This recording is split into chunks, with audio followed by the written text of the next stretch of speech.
Srimate Bhaktivedanta Swaminiti Namine. Namaste Saraswati Deve Govani Pachayane Nivashisha Shunivari Pasatari Satarini Vanchakapa Tuvasa Kripasinivavacha Patitanam Pavanibhyo Vaishnavebhyo Namo Namaha. Jai Shri Krishna Chaitanya Prabhu Nityananda Shri Advaita Gadadhar Srivasadi Gaur Bhaktavinda. Hare Krishna Krishna Krishna Hare Hare Hare Ramo Ramo Ramo Hare Hare. Okay, so thank you for joining us. We have a few new faces and a few well-known faces. Kalavati Mataji, thank you so much that you are here with us. I'm happy to see you. Yes, so since a few of you were not here yesterday, and those who were yesterday here, they haven't logged in yet. So we have a bit of a different audience here. So let me just quickly repeat very briefly what we discussed yesterday. And I mean, for those who were not here, the recordings are on the YouTube channel, so you can also listen to them later, because in some sense they do set the foundation, especially to today's discussion and also to whatever will come in the other sessions. So yesterday, part one was that we simply introduced the topic of culture. How materialistic culture, spiritual culture are like day and night, and how we are meant to transform, and that this day-night principle accompanies us through so many different aspects of spiritual life. Basically, in essence, we can say what is the highest in spiritual life, what is seen as the highest success in spiritual life, is seen as being a loser and a failure in material life. And we were briefly touching upon topics, that yes, material life is all about showing off, and be the center of attention. Spiritual life, we want to give up that tendency. Qualities like tolerance, shyness, chastity, they're highly important qualities in spiritual life, but in material life, they're not given any importance whatsoever. So this day-night principle is really accompanying us throughout our whole spiritual practice, because the underlying worldview of material life is just so diametrically opposite of the worldview of spiritual life. In material life, we increase sense gratification. In spiritual life, we decrease it. And material life, it's all about the bodily concept of life, subtle and gross body we identify with. And material life and spiritual life, we want to give that up.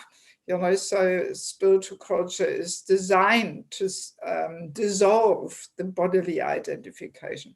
So, I mean, it can't be more opposite than that, really. It's completely diametrically opposite. So, and we were basically concluding that, yes, it's all about transformation.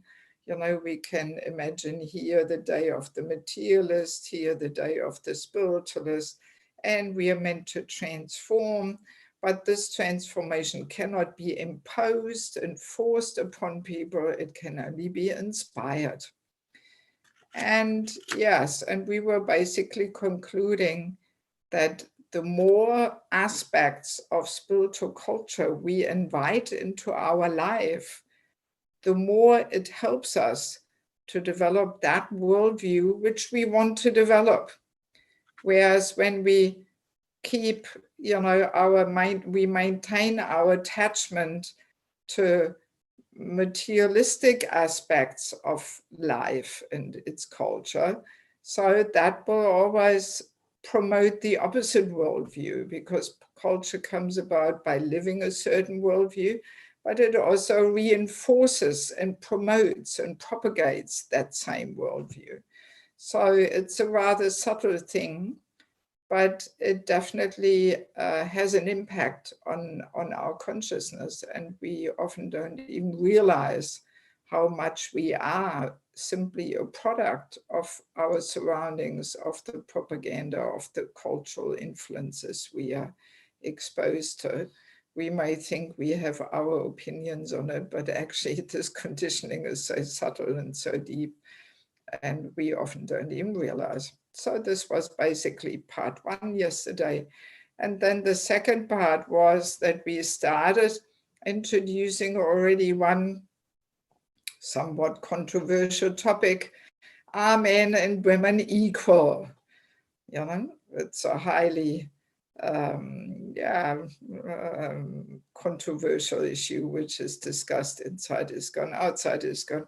And we were, just briefly, I'm summarizing, we were establishing that yes, the equality is there on the level of the soul, but not on the level of the body.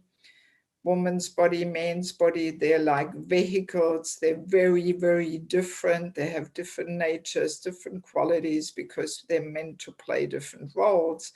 And we were giving the male vehicle the comparison with a tractor, driving a tractor. That's kind of man's, mode of action, achieving things, moving things forward, and so on. And woman's vehicle is like a sports car, woman's energy, very powerful.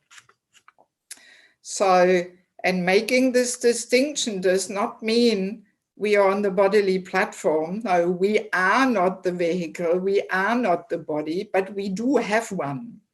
That's the whole point. So that makes a difference. And it's a sign of intelligence to understand what vehicle am I driving here in this lifetime. For whatever reason, I ended up with this. So let me make the best out of the bad bargain, and let me understand deeply its natures and qualities and the roles which it is meant to play, how I'm meant to use it. So, and yeah, what else did we discuss? Let me quickly see. Yeah, we were going through a few nice quotes where Prabhupada explains, that actually this whole propaganda of equality actually was a conscious plan of some higher leaders, just so that women can be used more easily for sense gratification, for sex life. This understanding of equality relieves the man of their responsibility to actually care and protect a woman. And I was sharing one example where some years ago, it was here in Germany actually, one bhakta, he joined the temple and he told me that his girlfriend is pregnant, and he just left her and joined the temple. And when I chastised him and got on his case, he was giving me exactly this answer. He was saying, well, I thought we are equal, and after all, the government pays, so why should I be responsible? So I was completely struck, how he answered, because this is exactly the effect this equality understanding has on the man's minds. Then they think, oh, well, we're equal, so why should I be responsible here and take charge and protect this woman with her baby, So this equality understanding makes it very easy for men to just say, okay, see you later, it was very nice with you. Oh, you're pregnant. Okay, well, we are equal, so goodbye,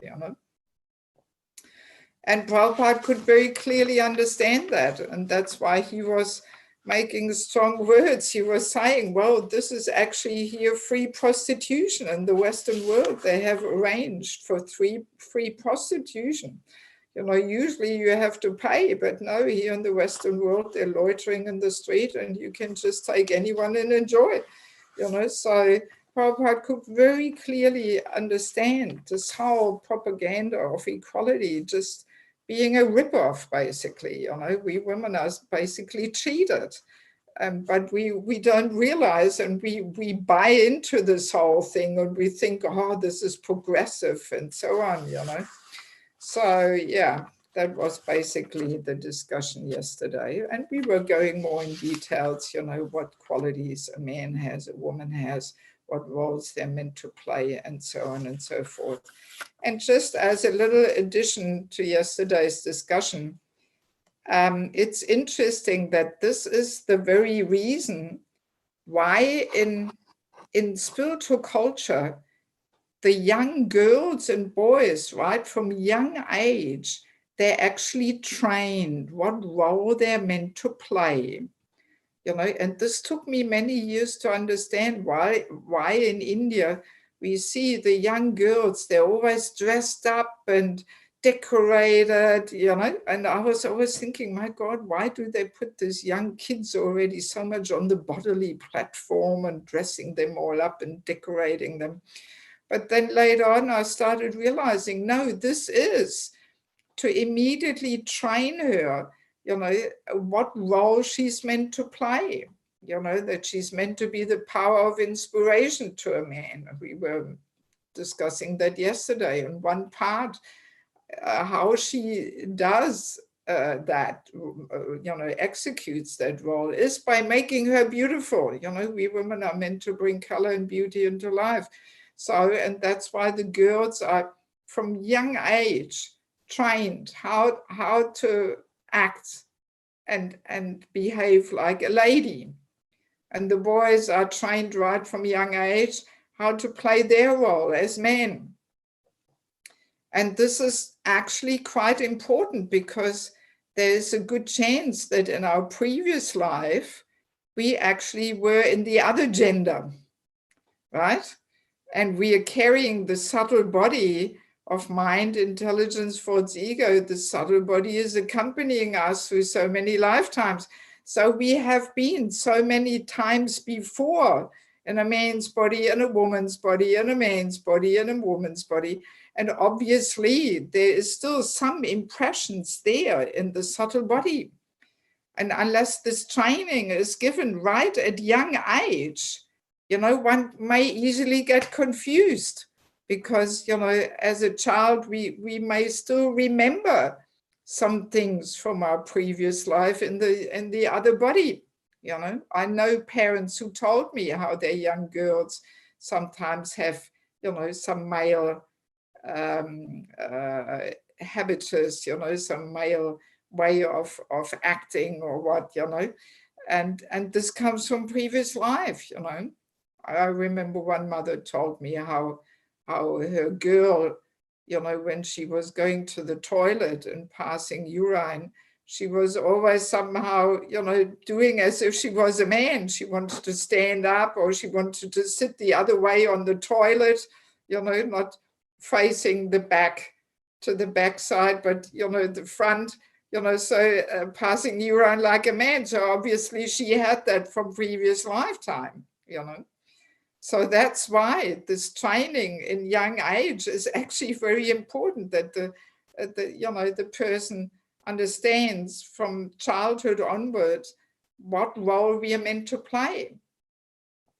Otherwise, there's this confusion there, you know, because yesterday the question also came briefly up, you know, yes, we may have some male tendencies, some female tendencies in our body, the tendency from the other gender. So yes, these are memories from previous lifetime, you know, but now we have to make sure that we understand, okay, now we've got this body and we're driving this kind of vehicle and we have to know how to use it, you know. And I mean, we were briefly touching yesterday upon this also, how this whole, the gender roles are being more and more confused now in this modern days. They call it social engineering, you know, that they try to make these gender roles completely blurry. And that actually leads to the point that the family unit completely falls apart, because family is based on the clear understanding of the different roles of husband and wife. That's what keeps the family stable and strong and harmonious.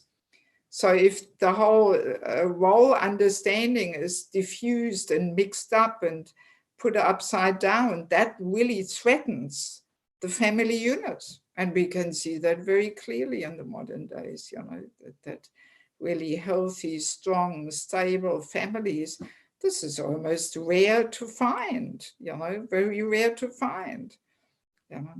So it actually creates really a danger for human society. And we can understand through this whole propaganda of equality and blurry, making the roles, the gender roles blurry. That's how the Kali Yuga, animal mentality comes about, that human beings live like animals, family units falling apart. People live like cats and dogs, with this person, that person, having kids with this person, that person. And I mean, the Bhagavatam is full of these predictions, how Kali Yuga will advance. And yeah, a great part is this whole, social engineering. And people, there is some demoniac leaders who propagate that. And then, then people become like animals, and they can be controlled and manipulated and used. And the whole strength of a society, namely the family, is destroyed.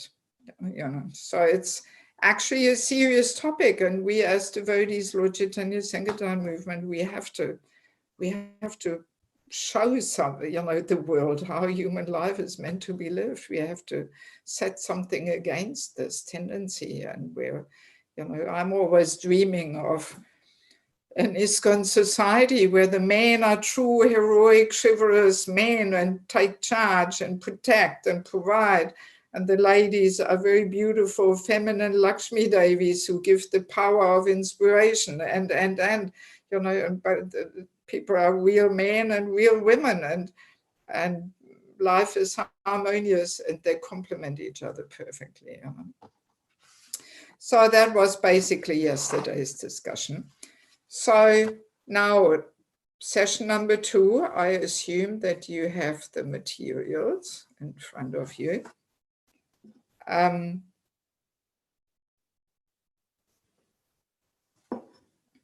We have again 2 topics. The first one is a somewhat a little shorter, hopefully. And the second one is the main and foremost topic. So topic to introduce the today's session is the discussion of the meaning of hierarchy.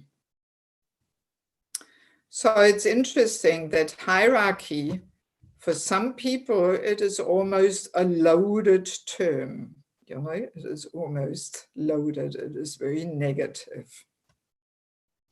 Usually when I give the seminar in live, in real, then I do some brainstorming. I ask my audience, so what comes to your mind when you hear hierarchy?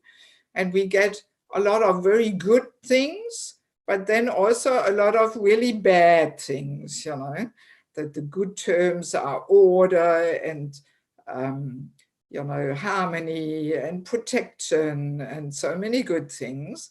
But then comes, abuse, exploitation, violence, and. So it's completely contrasting thoughts and feelings people have when they hear the term hierarchy.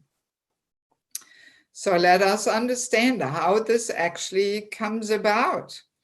So the original meaning of the word, it actually comes from Greek language, and it means divine order. Krishna's order, actually. That's hierarchy. So that's interesting. So hierarchy, it is actually an order created by Krishna. And the purpose of hierarchy is to protect. So the person being higher on the hierarchy is meant to protect those subordinate to him, right? So, and on the very top of the hierarchy is, of course, Krishna. He is on the top, and everybody below him sees themselves as serving Krishna by protecting those who are below them.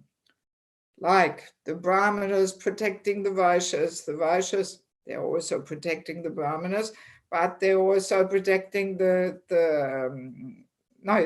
Brahmanas protect the Kshatriyas, sorry. And the Kshatriyas protect the Vaishyas, and the Vaishyas protect the Sudras. So everybody protects those below him. Same, man is meant to protect woman.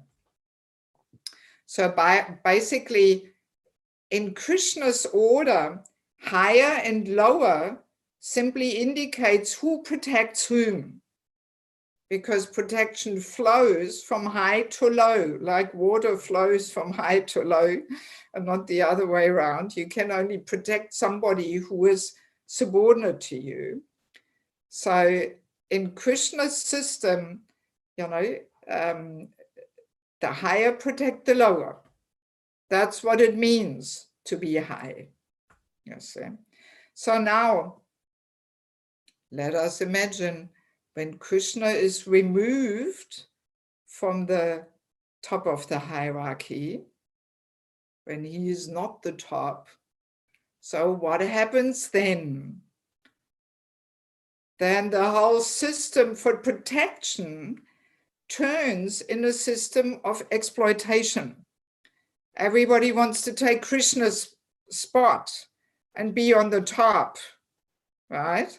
We lose the understanding that we are meant to serve those who are below us. That understanding we only have if Krishna is on the top of the hierarchy, meaning we are God conscious. Then we understand, okay, I am meant to not abuse and exploit those below me, but I'm meant to protect them as service to the Lord. So, and when Krishna is removed from the hierarchy, meaning when people lose their God consciousness, then everybody is competing and wants to be on the top.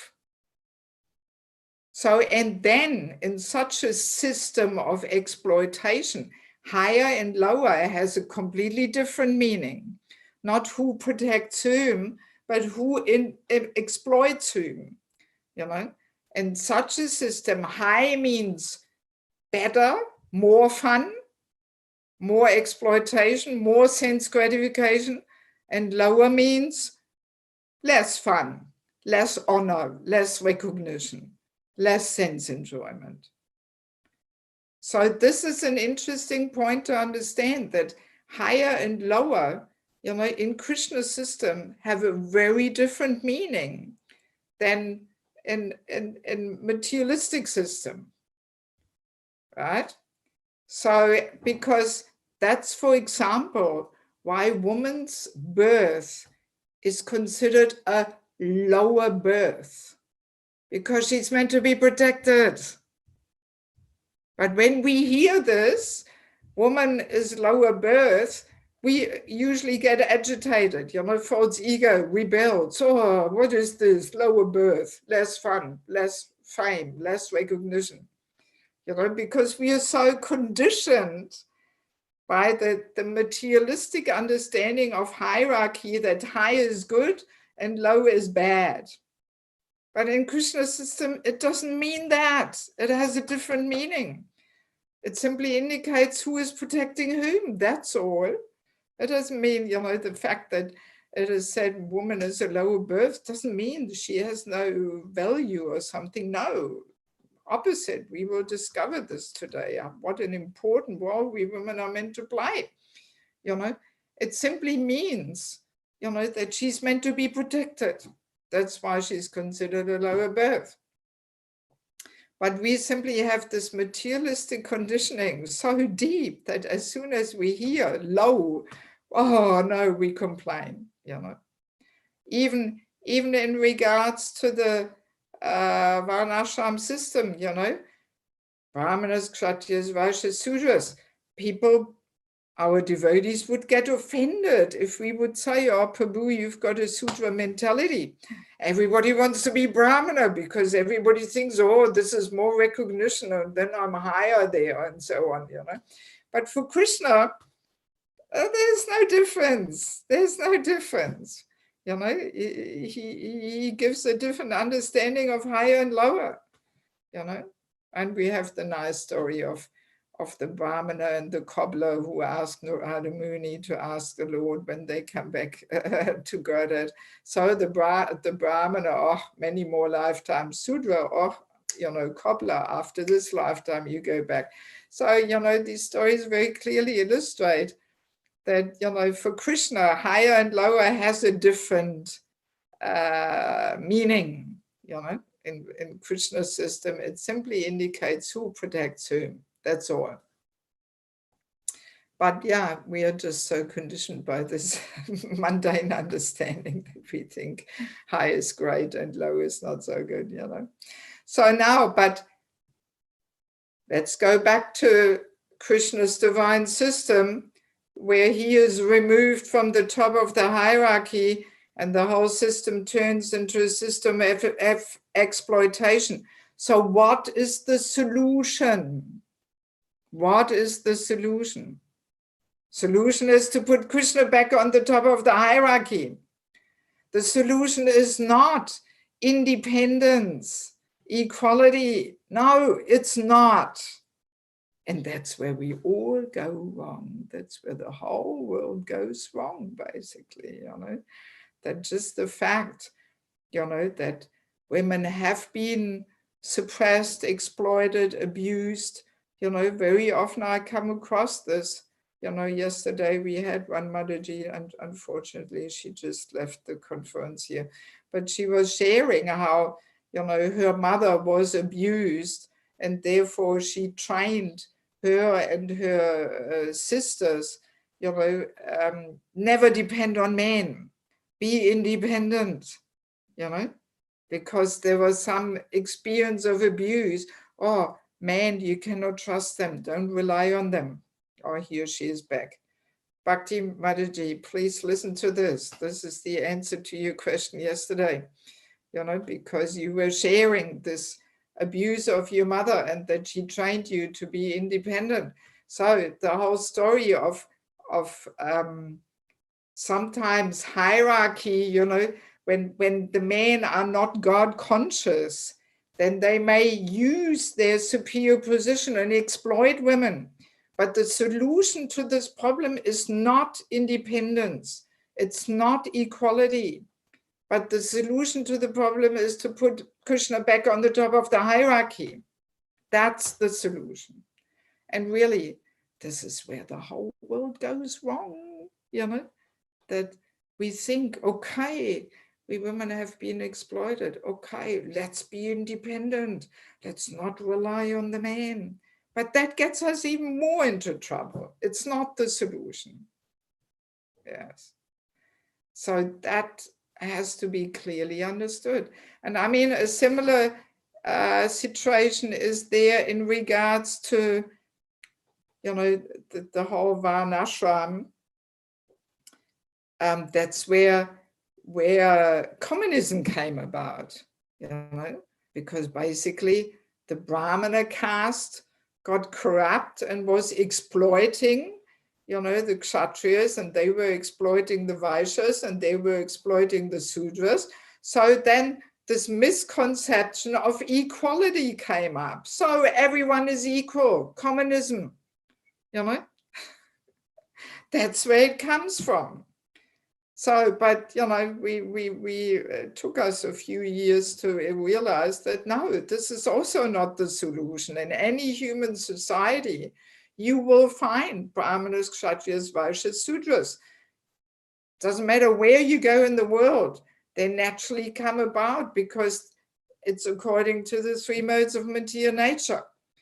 So in every human society, we will find people who are more Brahmanically inclined. We will find people who are more Kshatriya type people and Vaishya type people and Sudra type people. We find this anywhere. It cannot be eradicated because it's Krishna's system.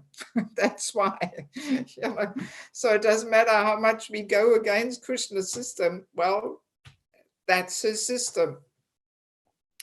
So yeah, so we realized, communism is not the answer, and in the same way, I mean, some of us have realized that also this man-woman equality, it's also not the answer. I mean, this is now 50 years ago that this whole man-woman equality came up, whole feminism, I mean, what has it given to the women? Absolutely nothing, Anybody who's a little intelligent can see this and understand this, that it made only the women, their life more difficult. So many single mothers are there. They have to struggle through life and fight for themselves. And oh my God, So no, the solution is to put Krishna back on the hierarchy. That's the solution. So meaning, like, for example, in regards to men and women, so we women have to be intelligent to rely on a God-conscious man, who will not exploit his superior position, but who will protect and provide and, and serve those who are subordinate to him. That's the solution, not equality. It will not give us anything, Yes. Okay, so that's just as a little introductory thing to the main topic. So let me see. Do we have any questions just now only about this topic of hierarchy? Only in regards to this topic, because we have still a lot ahead of us here in the today's session. So is there something which needs more clarification or discussion or something? Elder Prabhu, are there any questions? No questions about hierarchy. No. Okay, good. So then we'll save time and we continue. And I mean, for those who are joining us the first time, I usually do it like that I like to present everything in the time frame of the 2 hours, depending how we go. And then if there's more time needed for discussion, I'm happy to stay on longer and yes, stay until you have received all the answers which you, to your questions. So now the topic for today is who is leading, the men or the women? Who is leading? So also a somewhat controversial topic for some people. I mean, usually I like to ask my audience, so what do you think? Who is leading? And we get the answer. Some say the men are leading, some say the women are leading. Well, the answer, to take the answer already up front here, well, both are leading in their own way. Yes, both are leading in their own way. So let us discover this a little bit more. So let us remember, on the transcendental platform, Krishna is actually the only male. He is the supreme enjoyer and controller. And all living entities, they are in one sense female because they're meant to be enjoyed by the Lord. So, and as we know, the Lord's pleasure potency appears as Srimati Radharani, and she is most expert in giving pleasure to the Lord through her selfless service and sacrifice. Her only desire is to please Krishna and be enjoyed by Krishna. And in that way, as we know, she actually becomes the controller of Krishna, not by telling him what to do and what not to do, but through her surrender, through her submission, through her selfless service, unconditional surrender, So she controls the supreme controller. Yes, that's pretty amazing. So, and the same principle in a perverted reflection, we also find here in the material world between men and women, that man is meant to dominate and lead, and we women are meant to be the energy to men. And depending on how expert we become in becoming the energy to man, we actually indirectly become the controller through our love and devotion and our selfless sacrifice. And there is even a nice verse, which is not in your materials, but I've got it here in my verse book. This is 9th canto, 4th chapter, verse 66. There the verse says, as chaste women bring their gentle husbands under control by service, the pure devotees who are equal to everyone and completely attached to me, to Krishna, in the core of the heart, bring me under their full control. So Krishna himself makes this comparison, that just in the same way, how a pure devotee, as example, Srimati Radharani, controls him, in the same way, a devoted and chaste wife, actually indirectly, she controls Krishna, her husband. But yeah, we should not misunderstand this, thinking, that we control by telling him what to do. No, it is very subtle, very subtle, So, and yeah, Krishna, or Prabhupada here in the 4th canto, 21st chapter, verse 4, there we also have some, I only took one sentence out of that purport. There Prabhupada says, when thus protected, women as a class remain an always auspicious source of energy to men.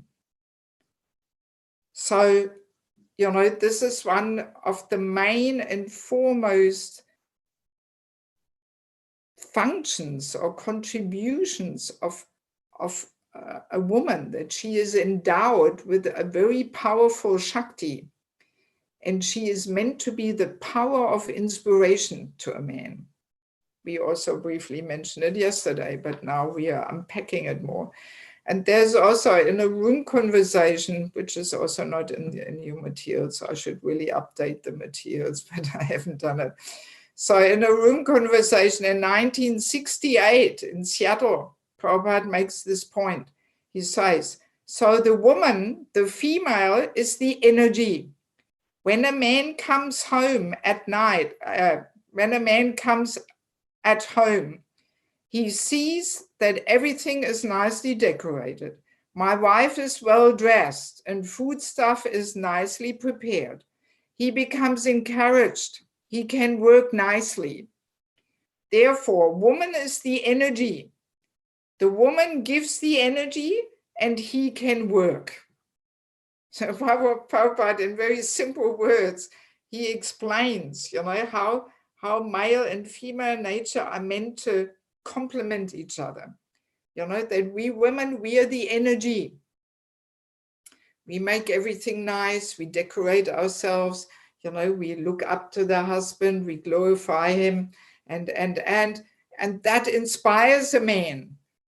So we women are meant to be the energy, so that the man can work. Of course, it doesn't mean we don't do any work. No, we also do a lot of service, but that's basically, in a nutshell, Prabhupada explains it very nicely, So, yes, that's the whole point, that we women, our energy is so powerful.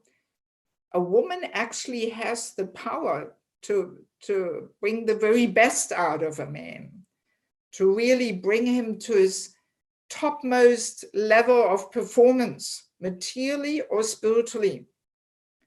Or if she uses the energy in a wrong way, then she can completely block a man and ruin his very life. That's the power of a woman. Yes. So this is a really important topic to understand. And this knowledge, this understanding is practically lost and forgotten these days, you know. Yes.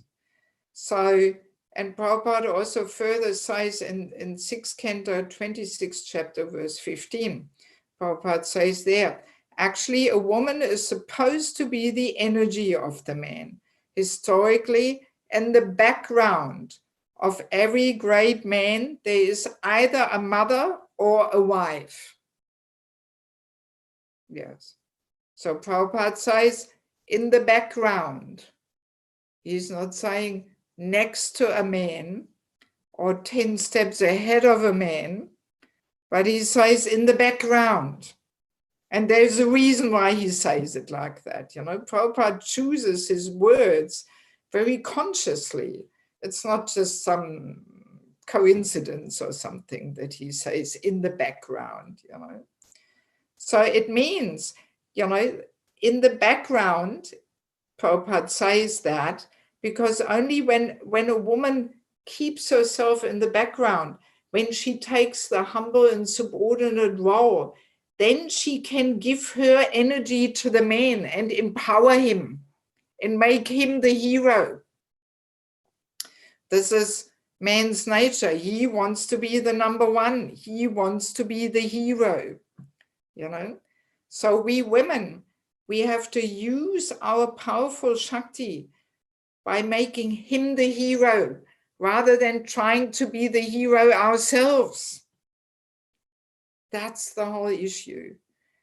And, you know, especially through this propaganda of equality, you know, that's basically leads to the point that we women don't agree to be the power of inspiration to men anymore because of this equality thinking. We compete. We come into the competitive mood. We compete. We want to be the hero. We want to be equal. So, and then the men don't get that feminine energy to empower him.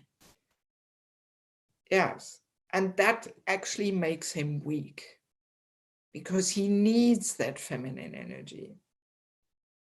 And I want to, let's maybe continue reading because in the next verse in purport, this comes up.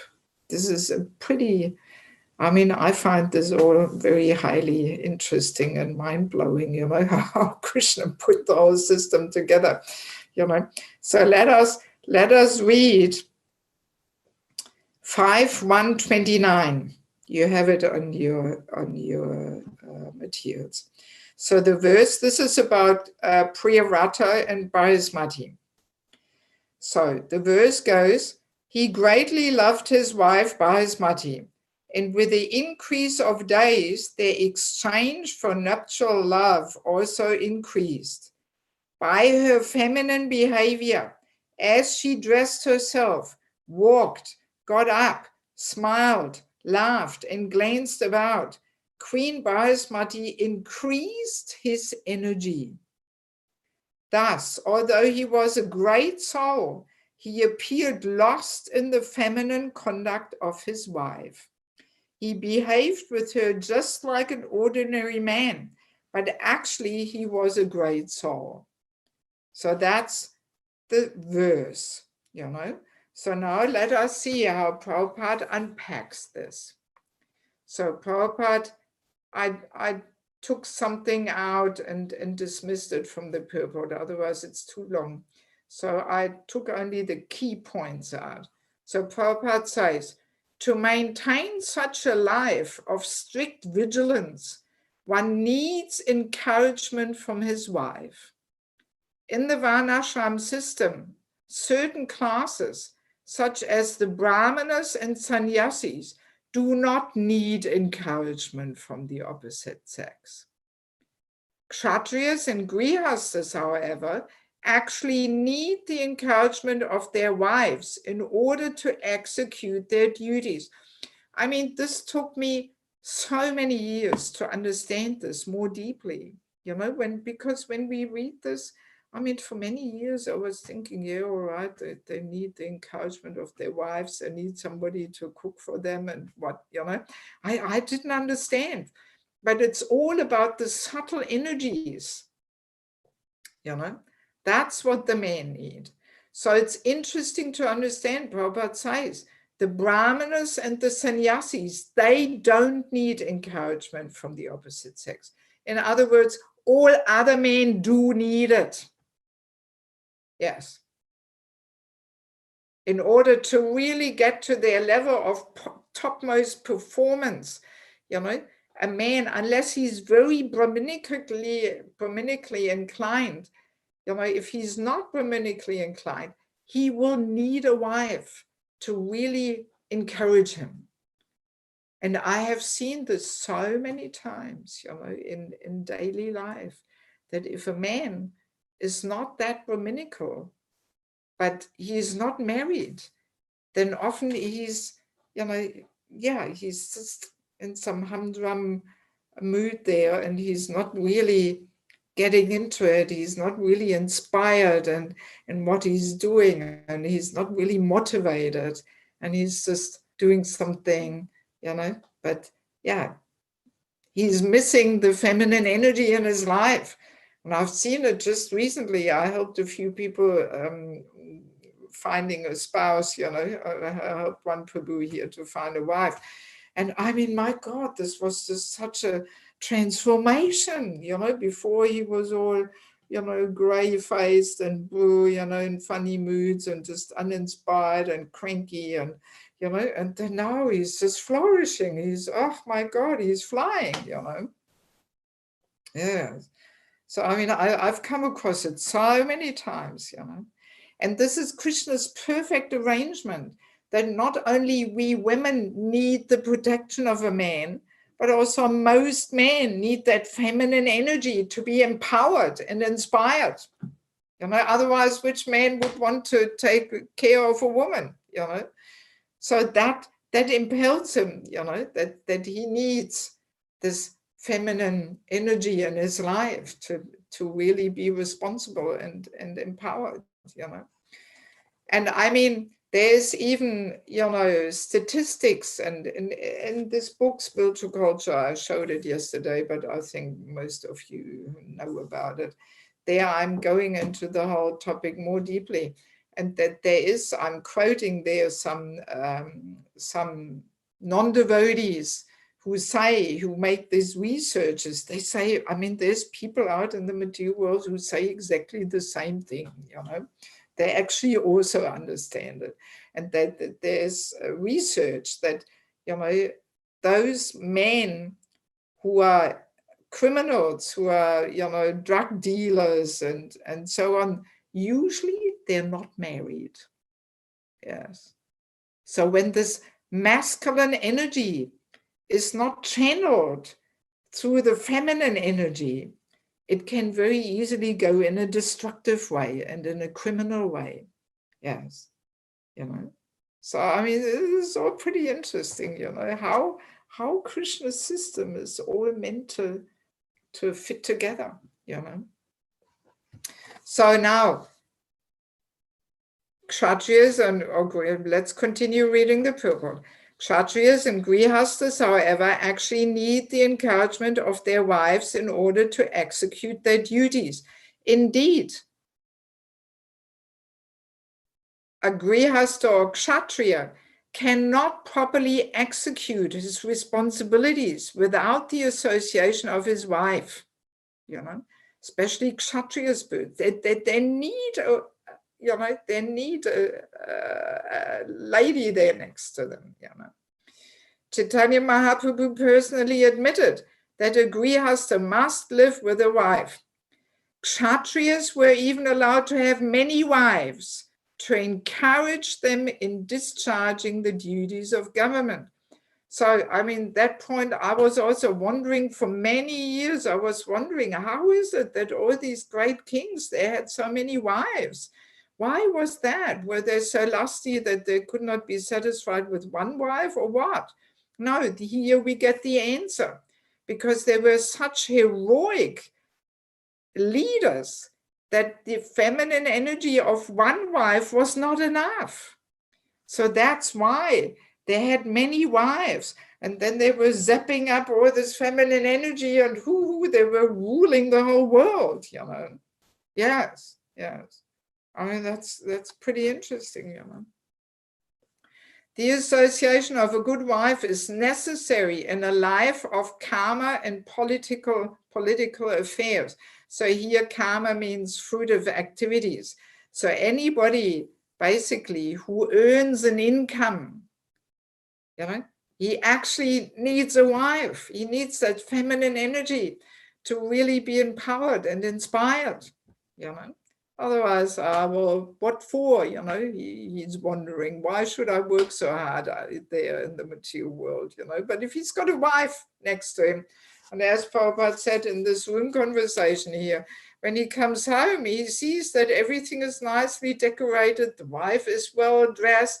That's why the wife should always make herself pretty and attractive for him, because then when the husband sees that, he feels it's all worthwhile, the hard work he's doing going out there, you know. If his wife is nicely dressed and there's nice food stuff there prepared, you know, he becomes encouraged, he becomes inspired and motivated, you know. And then he can work more nicely, as Prabhupada says, you know. So that's the way, you know, Krishna's system is set up, you know. To execute his duties properly, therefore, Maharaj Priyavrata took advantage of his good wife Bahasmati, who was always very expert in pleasing her great husband by properly dressing herself, smiling, and exhibiting her feminine bodily features. Queen Bahasmati always kept Maharaj Priyavrata very encouraged, and thus he executed his governmental duty very properly. In this verse, Iva has twice been used to indicate that Maharaj Priyavrata acted exactly like a hen-pecked husband and thereby seemed to have lost his intelligence, has lost his sense of human responsibility. Actually, however, he was fully conscious of his position as a spirit soul, although he seemingly behaved like an accretioned kami husband. You know, so Prabhupada very nicely, he goes into all the details of trying to get us to understand the point, you know. So now one may, of course, ask, so, okay, being the power of inspiration to a man, what does it exactly mean? You know, does it simply mean we have to be all feminine and dress nicely and walk around, you know, the way we walk and laugh and smile and all this, how it is all described here? Is this all we have to do? No, it's not all we have to do, but it certainly is a big part of it, you know. It is a big part of it. But the main point is that we have to take the subordinate position and look up to the husband and treat him like our hero and speak pleasing words and encourage him and glorify him and so on. And that will empower him. You know, that's the main thing. We can even, in one sense, we can give this little analogy, you know, like a rocket flying into the sky. The fire that makes the rocket fly is underneath the rocket, right? It's not next to the rocket or above the rocket, but underneath. So in the same way, you know, we women can only give our energy to the men if we take that humble and subordinate position. That's the reason. That's the reason, you know. And I mean, often when women hear this, they have shared with me how this whole understanding of women having to take the subordinate position, actually, it makes it nice and attractive because we understand why, you know. It's not that, woman is useless and below and all this. But no, so we can play this role of being the power of inspiration. I think I have to close this curtain here because it's all of a sudden sunny here and it is shining a bit in my face. So I'll be back in 1 second.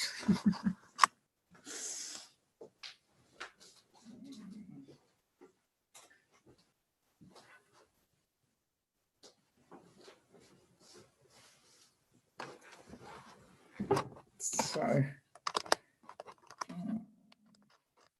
yes, so back again. Yeah, so, it makes the whole understanding of woman's position, that we are the power of inspiration. I mean, that in itself is actually a very beautiful, role we women are meant to play, that we are meant to be the power of inspiration, the auspicious source of energy to a man. It's a very highly responsible and beautiful role, actually, but we can only play it, if we take the subordinate position. And if we don't compete, that's the whole point, Yes, that's the whole point, This competitiveness is so strong in the modern days, And I mean, I used to be also completely competitive, It took me years to understand all these things, I mean, believe it or not, when I joined in Australia,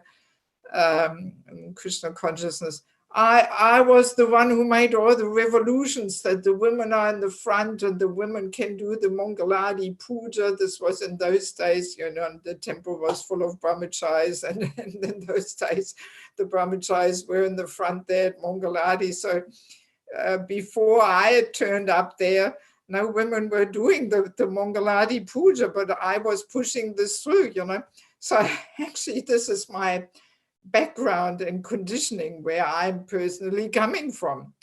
Growing up here in Germany, of course, this is, that's the whole propaganda, So, and it took me years, simply only, by Prabhupada's mercy and by spending so much time in Bangladesh, I understood, how men and women are, how we are meant to complement each other. It took me a long time.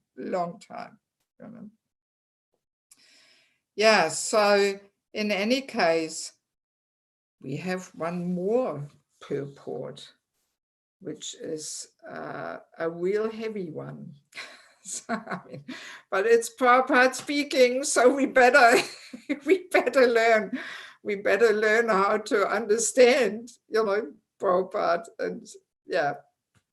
So this is from 9th canto, 3rd chapter, verse number 10. A real heavy one. You better be ready. This is in connection with Chavana Muni and his wife Sukanya. So Chavana Muni was this old, ugly, irritable man, and Sukanya was a beautiful young princess, So let us see how they got along together, how they worked out their relationship. So the verse goes, Chavana Muni was very irritable, but since Sukanya had gotten him as her husband, she dealt with him carefully, according to his mood. Knowing his mind, she performed service to him without being bewildered. I mean, if we read this verse, we wouldn't even think that much about it, Yeah, all right, she served him nicely. I mean, without Prabhupada's purports, we wouldn't understand anything, actually, So let us see how Prabhupada unpacks this verse, which seemingly is not so, mind-blowing or controversial or whatever. So yeah, all right, she, served him very nicely according to his mood and so on. So, but now let's listen to Prabhupada. This is an indication of the relationship between a husband and wife. A great personality like Chavana Muni has the temperament of always wanting to be in a superior position.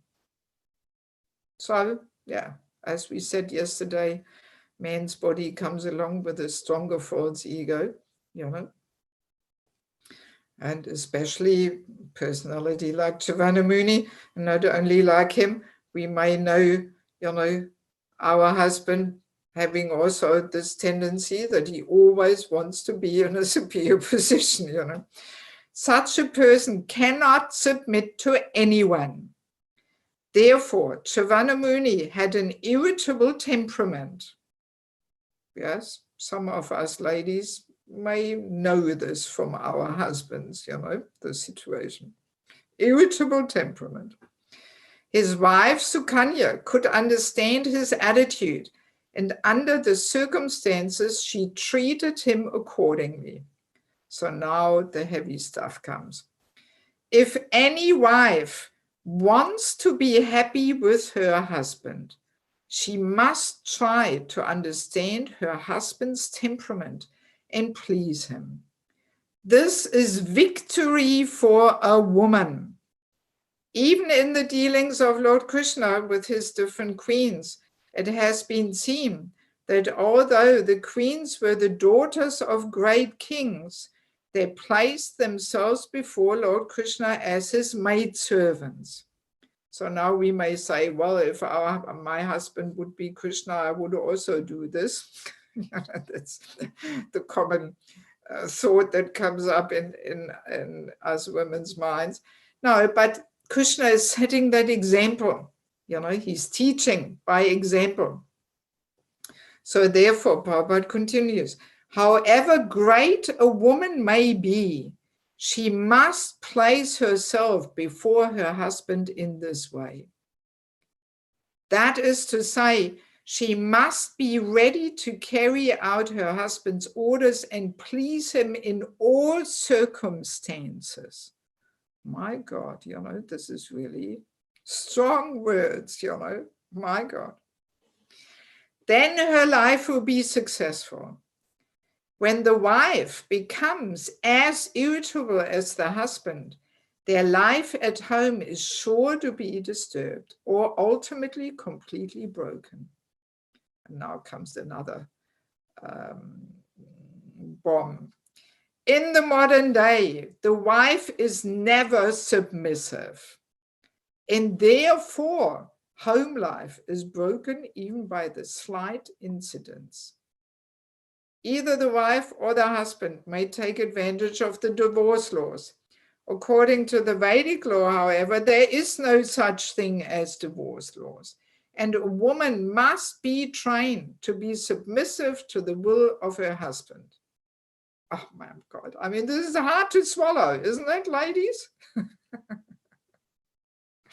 You're smiling. I mean, for some people, it's complete. I mean, it's a bomb. It's hard to accept and take it, you know? Yes. As we said yesterday, what rebels is nothing else but the false ego, very clearly. You know, the false ego cannot tolerate to hear such things, you know? Yes. It's only the false ego, nothing else. Now, Prabhupada knows exactly what's going on in our Western minds. Westerners contend that this is a slave mentality for the wife, but factually it is not. It is the tactic by which a woman can conquer the heart of her husband, however irritable or cruel he may be. So, ladies, it's just the tactic, nothing else, but just the tactic. So it's not a slave mentality, it's not exploitation and abuse and suppression and all this. But no, we just have to learn the tactic, how to conquer the heart of our husband. And Prabhupada says, you know, a woman can conquer the heart of her husband, however irritable or cruel he may be. I mean, cruel is a strong word. A cruel man, a cruel person actually enjoys torturing somebody. And, you know, that's a cruel person. if it gives him pleasure to torture a person. So even such a man's heart can be conquered by a woman who learns this tactic. Wow, amazing, you know. Man's energy is not so powerful. A man cannot transform a cruel woman's heart. No, he doesn't have that power, but a woman can. A woman can. Yes. I mean, this is amazing, you know. In this case, we clearly see that although Chivanamuni was not young, but indeed old enough to be Sukanya's grandfather, and was also very irritable, Sukanya, the beautiful young daughter of a king, submitted herself to her old husband and tried to please him in all respects. Thus, she was a faithful and chaste wife. Wow. You know. Yeah, I mean, Prabhupada very clearly makes the connection, you know, he says, in the modern day, the wife is never submissive, and therefore home life is broken even by slight incidents. You know, so Prabhupada very clearly makes this connection. And I mean, it's not that we are blaming the woman. No, but it's her glory, that her energy is so powerful that she has that power to transform a man's heart if she just learns the tactic of always pleasing him and not becoming irritable as well when he is irritable. So that requires tolerance. That's why tolerance is such a highly important quality, especially for a woman, you know, because otherwise without tolerance, we will actually come to this in another session where we more deeply analyze what it means, this term chastity, you know, that chastity without tolerance, one actually cannot be chaste as a woman. We have to learn to tolerate, you know. Yes. So, I mean, when we talk about these things, then of course, sometimes this question comes up. Well, but what about violence, you know, what domestic violence when women are beaten and so on, you know, so of how much shall we tolerate, you know? So now, of course, let us understand any kind of violence is unacceptable, you know? Violence is always a perverted way of trying to establish our superior position, you know? It's Vaishnava Aparat, it cannot be accepted. So that's one thing. The other point is that there is two kinds of violence. There's violence to the gross body, and there is violence to the subtle body. So, and men sometimes they lash out and become violent to the gross body by beating, which is unacceptable, you know, of course. However, we have to understand we women are very expert in performing violence to the subtle body of a man. Yes. And this goes without notice very often, you know, through our sharp words, through our harshness and insulting and putting him down and, you know, this is going on in most relationships. I mean, I was married for 10 years. I remember I didn't know all these things. Nobody explained all these things to me. So I made, of course, also so many mistakes, you know. Yes, but that's the point. The harsh words of a woman, this is so painful to a man's heart. We don't even realize. It is like 1,000 knives into a man's heart. We really don't realize. And there is even a verse which confirms how the violence to the subtle body is more painful than the violence to the gross body.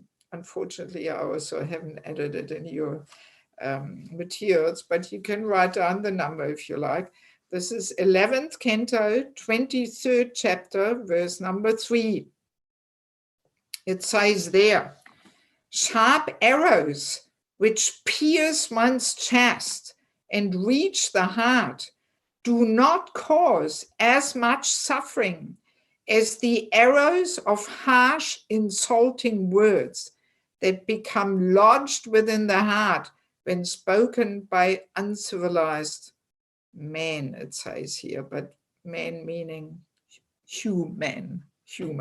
It doesn't mean men in opposition to women or something, because once we understand more deeply how powerful woman's energy is, so if she speaks harsh words, her words have so much more power than when a man speaks harsh words, simply because the male energy is not that powerful, If a man goes off his mind and screams and yells, all right, we can tolerate, he will calm down sooner or later, But if a woman freaks out and speaks harsh words, ooh, this is so much more contaminating because her energy being so much more powerful, So if a woman, shoots these arrows of harsh, insulting words, this is extremely painful for men, extremely. And I mean, I've had many men really sharing this with me, how their wives always, insult and make comments and reprimand them and correct them and this wears a man completely out, Yes. Yeah, so I always suggest, let's make a deal here, Let's make a deal. The men don't lash out in violence towards the gross body, and we women also don't lash out in violence to the subtle body, Yes. Let's make this deal, no violence is acceptable, And I mean, often people don't like me saying these things, but as it has been my experience and observation, and also my own experience in my own marriage. I mean, my husband definitely was not violent, no, he didn't have a tendency to violence. But I remember one incident where just his fuse burned through, and he raised his fist and he was nearly beating me up, but he didn't, but he was really, his fuse burned through. And it was as a reaction to me just carrying on and on and on and on and just not shutting up and, driving the poor man nuts, Yes. And I know quite a few incidences like that, Of course, I don't want to say that therefore men's violence is justified. No, of course not. Of course not. But we have to look a little deeper and look, where is this coming from? Maybe I'm contributing to the situation somehow that his fuse burns through, Yeah, so, that's Vaishnava humility, that we look within ourselves and we see, what am I doing wrong here that he is reacting like that? Maybe I'm contributing to it, But these things are just not taught anymore in the modern days, that a wife is not meant to, that as we read yesterday, this one quote, by nature, by his constitutional position, a man wants to be superior.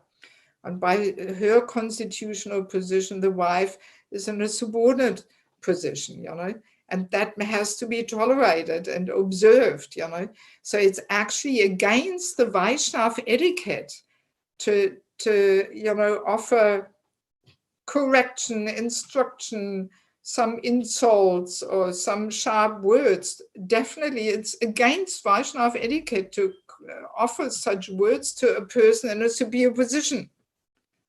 Also to our parents. I started realizing this after many years, why we often have such tense relationships with our parents, because usually it's us devotees who don't follow the Vaishnava etiquette, that we think because we are devotees. We can correct our parents and instruct them and be rude to them, and because they're just kami, meat-eating demons or what, you know. But no, our parents are always in a superior position, and we can't deal with them like that. We have to deal with them with respect, even if they say nonsense and so on. But we can't instruct and correct them and offend them, you know. And same thing with a husband. I mean, very often when I hear how a woman speaks to her husband, I'm thinking, oh my God, you know, how can he tolerate it, you know? But we simply are not trained in this anymore, you know. But we kind of let us spend a little bit more time to try to more deeply understand how a man's heart ticks, you know. That one of the worst things for a man is to look like a loser in the eyes of his wife. That's, or not only in his wife, even in look as a loser in the eye of women around him. You know, this is so painful for a man, you know, because he's driving the tractor. He wants to be the number one. He wants to be the hero. So if a woman, you know, not only her husband, even other men in the community, you know, if a woman puts a man down, oh, just see, I told you so. Why didn't you do it like this and this and this? And oh my God, again, you blew it. You know, this is like 1,000 knives in a man's heart. It's very painful, very, very painful, discouraging, destroying a man almost, you know. So, and I once had this, you know, that one Mataji, I was giving this course in one temple, I won't say where.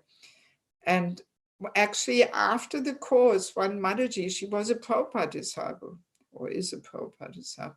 She shared with me privately, she said to me, you know, just 2 weeks ago, one of the managers in the temple, who is not a Prabhupada disciple, he came up to her and he said to her, you know, Mataji, I have to tell you one thing. For 10 years, I did not have the courage to tell you this, but now I'm telling you. And he said, you wouldn't believe how often your words are like 1,000 razor blades cutting up my heart into pieces. That's what he was saying to her. Yes. And then she shared with me, now after this seminar, now I realize what he was talking about. I didn't realize before, you know. And actually, when she shared this with me, she started crying, you know. And she said to me, can you imagine, for 10 years, my words were like 1,000 razor blades cutting up his heart into pieces. You know, she was completely, you know, she felt so sorry and so pained, you know, but only after this discussion, it dawned upon her what he was talking about. And this is going on, I would say, almost in most marriages, at least in the Western world, because we women, we are not trained in this, you know. And this is also the somewhat unfair thing, you know, like if a man engages in gross violence, the woman has something to show, a blue eye or some scratches or whatever, you know. But a man has nothing to show, you know, because it all goes on such subtle levels, and it's overlooked, it's missed. People don't understand it, you know, how painful this violence to the subtle body is, you know. Yes. So, I mean, we have to be very careful, you know, that we learn how to drive this sports car with a powerful energy.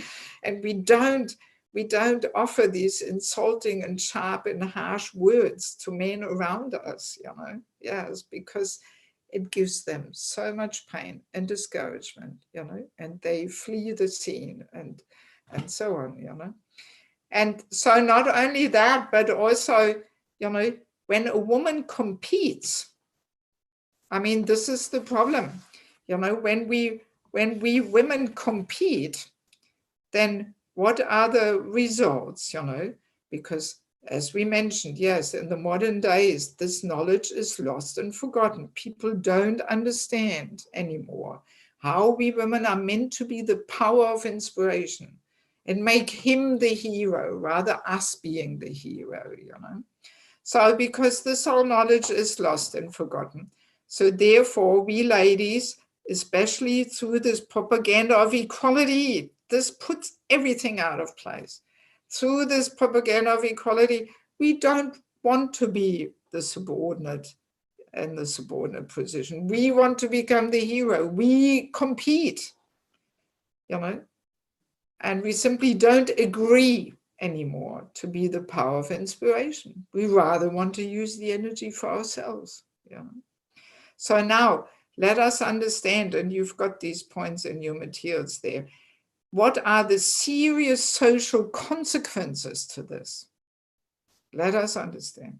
You know, so for men, first of all, when women compete, not only with a husband, these points are in general principles. We find them in all relationships with men around us, even at work, even in an office with Kami workers there, you know, the same principles take place, you know. So if a woman competes, first of all, if a man still is a bit of a man, if he has some masculine nature still in him, he will strongly object. So this competitiveness, he can't tolerate it. His ego doesn't like it because he's driving the tractor, you know. He doesn't want to have some female tractor there overtaking him or what, but no, he wants to be in the front. He wants to be the number one, you know. So, and this creates difficulties and disturbances in all relationships between the genders on all levels, within married life, family life, within management, with society at large, and. And now, interestingly, it completely weakens a man, you know, because he needs that feminine energy as source and of auspicious source of energy and inspiration. So he doesn't have that anymore, you know. And even when I have observed this many times, you know, when women are competing, and very often we women know things better, we can do things better, you know. And as we mentioned yesterday, in material life, who is doing what? The criteria is who is best at it, who gets the best results. But in spiritual life, the criteria is who is purifying duty, is it? In spiritual life, we are not so interested in the result, but we are interested in the purification. So now, when, you know, we women, we are often better at many things, you know. And then when we are in a competitive mood, then the effect it has on the man is that because it is so painful to look for a man to look like a loser in the eyes of a woman, you know, then he is afraid. He becomes insecure. He's afraid that she knows it all better, you know, and then she will say to him, why did you do it like this?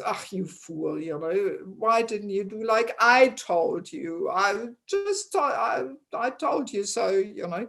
So these words are so discouraging for men.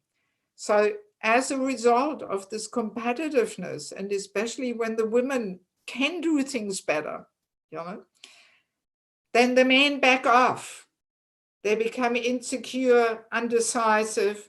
They better let her do it, you know, rather than having that painful experience of her knowing it all better and him being the fool and loser who did it all wrong again, you know. So then he backs off and he lets her do it all. And that's exactly why in Kali Yuga, the men become so wimpy, you know, and sorry to say, so useless, so undecisive, you know, that they lose that power of taking charge and being responsible and so on, because yeah, we women contribute to this, unfortunately, out of ignorance, because we are competing, you know. So, and I've observed this. I have observed this massively, even in our communities when I travel, you know, in those communities where the women are competitive, you know, then the men are wimpy and they lose their masculine, heroic leadership capacity. And you know, and they all, they let the women all do it and this and that, you know. But in those communities where the women agree to be the power of inspiration to the men, they are the men, they take charge, they, you know, they do their job in a wonderful way, they protect, they care, and you know. So you can really observe it. If you look a little deeper, you can see it all going on, you know. Yeah, so, and I mean, you know, isn't it exactly what we women always complain about? That, these men are so useless, they're just like wet rags and they can't decide and take charge and do things and be responsible. You know, this is usually the main complaint from the women's side. But little do we understand how we contribute to this, you know, because every woman dreams about, you know, some heroic man on her side who knows it all and he can do it all, and she can just relax and put her head on his shoulder and he takes care and so on. I think we women all dream about this, actually, you know. But the price to pay to get that is to take the humble position and let him be the hero and not compete. And agree to be the power of inspiration to him. You know, that's the price to pay. If we want to have responsible men who take charge and who are, still have a bit of heroic leadership capacity in them, you know. Yes. So that's the whole thing, you know. It really weakens the men like anything, you know. They lose their masculine and heroic qualities of leadership, and they develop feminine qualities, you know, actually. Yes. And very often, not only feminine qualities, but actually that they become lethargic, lazy, depressed, lack of inspiration and motivation, insecurity. These are all the effects, you know, that come about in the men if we women compete and we don't agree to be the energy to them and the source of inspiration to them, you know, because the man needs it. They need that feminine energy to be inspired. And if they don't get it, they can be completely paralyzed and lethargic and so on, you know. Yeah, it's a whole thing, a whole big issue, you know. I mean, and these things go on in such a subtle way, you know, such a subtle way. This submission of a woman is not just an external thing of just, okay, I do everything for him, but internally I maintain my pride and my, you know, feeling of being superior or at least equal and so on. No, it's a whole subtle thing, you know. For example, you know, as soon as a wife, you know, even if she doesn't say anything, but even if she just thinks, oh God, when is he finally getting his act together and getting up as early as I'm doing, and, you know, and, or bringing more money home. I want to go to India and he can't earn enough money. Even if she doesn't say anything, but as soon as she thinks like that, he can feel it, because she's not treating him as her hero, you know. He will be able to feel it. and he will not be inspired. He will not be empowered by her, you know. Yes. So it's such a subtle thing, you know. Or sometimes, for example, ladies come to me and say, oh, I'm so worried about my husband, you know, about his sadhana. And I always tell the women, stop worrying about him. As soon as you worry about him, you actually take the superior position. You treat him like a little kid. Oh, I'm so worried, is he chanting? Husband can feel this, you know. If your husband is your hero, you don't have to worry about him. You know, as soon as you worry about him, he's not your hero. You know, so it's a very subtle thing. So subtle. You know, whole big topic. And I've seen situations, you know, what effect it has on men if the wife is always 10 steps ahead of him. You know, she's the big preacher. She is the one who does it all and knows it all better and so on. It can have such disastrous effects on a man that, I mean, I know some examples where he is Brahmin initiated and he becomes an alcoholic. He starts drinking because he feels so discouraged and so paralyzed and so destroyed, you know, that all he can do is drown himself in intoxication because he cannot be the hero for his wife, you know, because she is 10 steps ahead of him. I really know some situations like that. Yeah, and if we don't have this knowledge, you know, then very easily we will say to the wife, oh, your husband is an alcoholic, he's a Maya, just leave him, you know, he's nonsense, you know. And people don't even realize how she contributes to the whole situation out of ignorance because she doesn't know the powerful effect of her feminine energy and how her husband needs that feminine energy to be encouraged and motivated, you know. Yeah, it's a whole huge issue, you know. Yes. So we women play such an important role. I mean, my God, you know, if our role is misunderstood, you know, and not recognized, then we have the power to destroy a man's life, you know. We really do. We really do. Big issue, you know. Yes.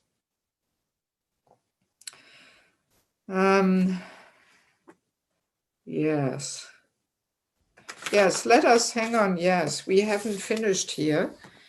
So that's the effect for the men, you know.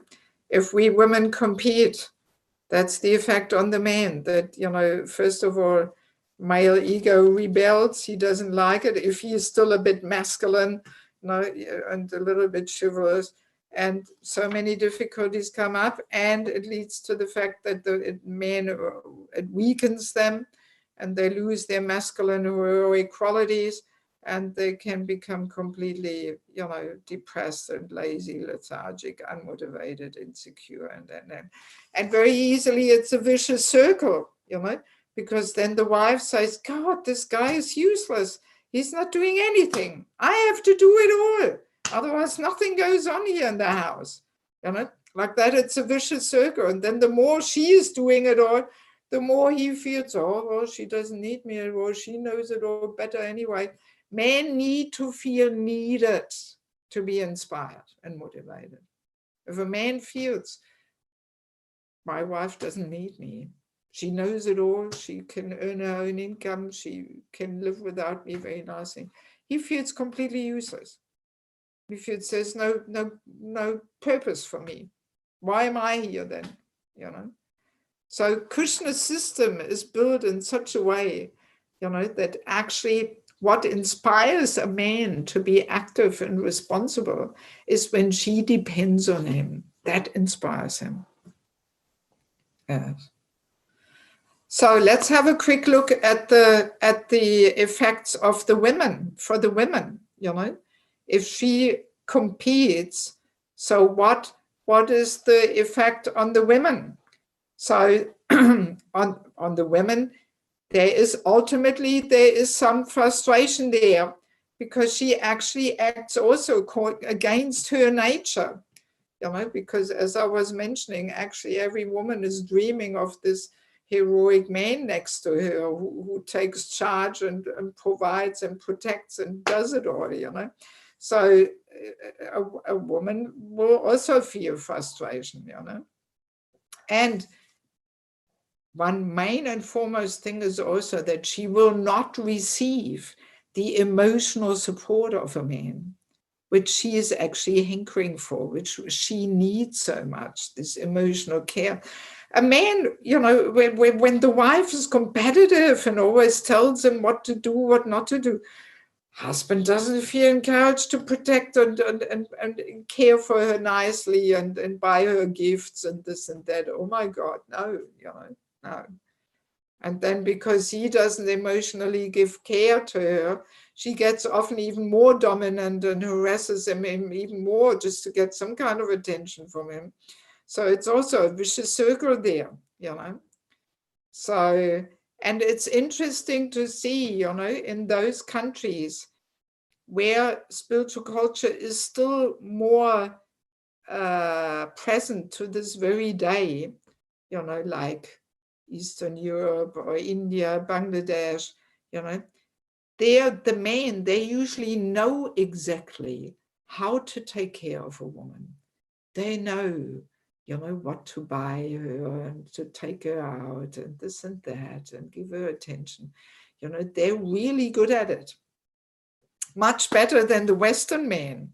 In the West, the men often don't even know how to, care for a woman and how to give her some emotional attention and affection and protection, But in these countries where spiritual culture is still more prominent today, the men know how to care for a woman. But the price to pay for this care is that she is the power of inspiration, that she takes the subordinate role, that she position, that she doesn't compete with him. And that's the price to pay, Yeah, so, and I mean, a woman who competes, she will also develop masculine qualities and she will lose the beautiful feminine qualities, So, and ultimately, for society at large, the result is that the family unit will become more and more unstable and ultimately broken. We see it today in the modern days, definitely, And men and women become more and more alike, We lose the heroic masculine qualities and we lose the beautiful feminine qualities. Definitely we can see it in the Western world, The whole, men and women are so much alike, more and more, in the way they dress and the way that what roles they play. The wife goes out and earns the money, the husband is there changing the nappies, and it's all upside down and more alike, But yeah, as a result of that, social life becomes more and more disturbed, actually. And we lack the good male leadership qualities, definitely. Yes. And also, I mean, another point is, of course, that a woman who is competing and who is dominant, she will not be able to dissolve her false ego, because this is also part of Krishna's system, that we women, apart from Shravanam, Kirtanam, and practicing Krishna consciousness, on a daily basis, we women dissolve our false ego in connection with a husband and other men also around us, that we take the humble position towards men. That's how we learn to give up our false ego, Yes. So a woman who is not, cultivating that mood and is competitive and dominant, well, we can understand what her destiny is in her next life. Krishna will say, okay, you like to dominate, here you get the right body so you can play that role as purifying duty. Man's body, guaranteed, guaranteed. So we can't go back to Godhead. There's no question of going back to Godhead if we don't work on our egos, And on the husband, we practice how to give up our false ego, Yes. Even if he is wrong and fool number one, still we can practice on him to just let him be right, even if he's wrong or whatever, It's just an ego thing, this whole thing, who is right, wrong. It's just an ego matter, Who cares, already. Usually these quarrels, between husband and wife, they're usually about very petty, trivial little things, They're never any life changing matters or something, but it's just the whole thing, who is right and who is wrong, and just see, I told you so, and blah, blah, blah. So yeah. So we practice on the men around us, to give up our false ego. So now the men, they give up their false ego by cooperating with other men. Very clear, As we said yesterday, the men have stronger egos because they're meant to take charge. So we can understand if we have a whole group of men, a whole bunch of men there, and they all have stronger egos and want to take charge. So we're going to have some clashes. And we experience it enough in daily life. There's so many ego battles and power games going on amongst the men, in our communities. Yeah, so that's their way where they have to, let go of their egos and take charge as humble servants, being humble servants of each other and not the ego drive, And I dare say the path for the man, I think it is more difficult, more challenging. I think we women have the easier deal here, to take the subordinate role towards the men. I dare say it's easier than leading without ego drive. This is a challenge, Yeah, so that's the whole thing, Okay, well, I should give you a chance to ask some questions, even though we didn't quite finish so far. I mean, this last little thing, the power of the female energy, it actually, I wouldn't want to leave this till Wednesday because it really connects with this. Do you mind if I just, it will be quick, that I just continue and conclude this whole topic, and then whoever wants can stay on longer, and we can yes, if you want to stay longer, then we can ask for questions. Is that all right?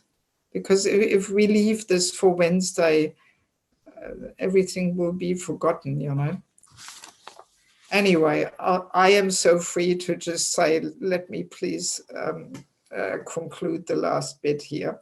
The power of the female energy. I'm sure we have all heard this expression, women are Maya, right? Have we heard this? Yes, we have heard this.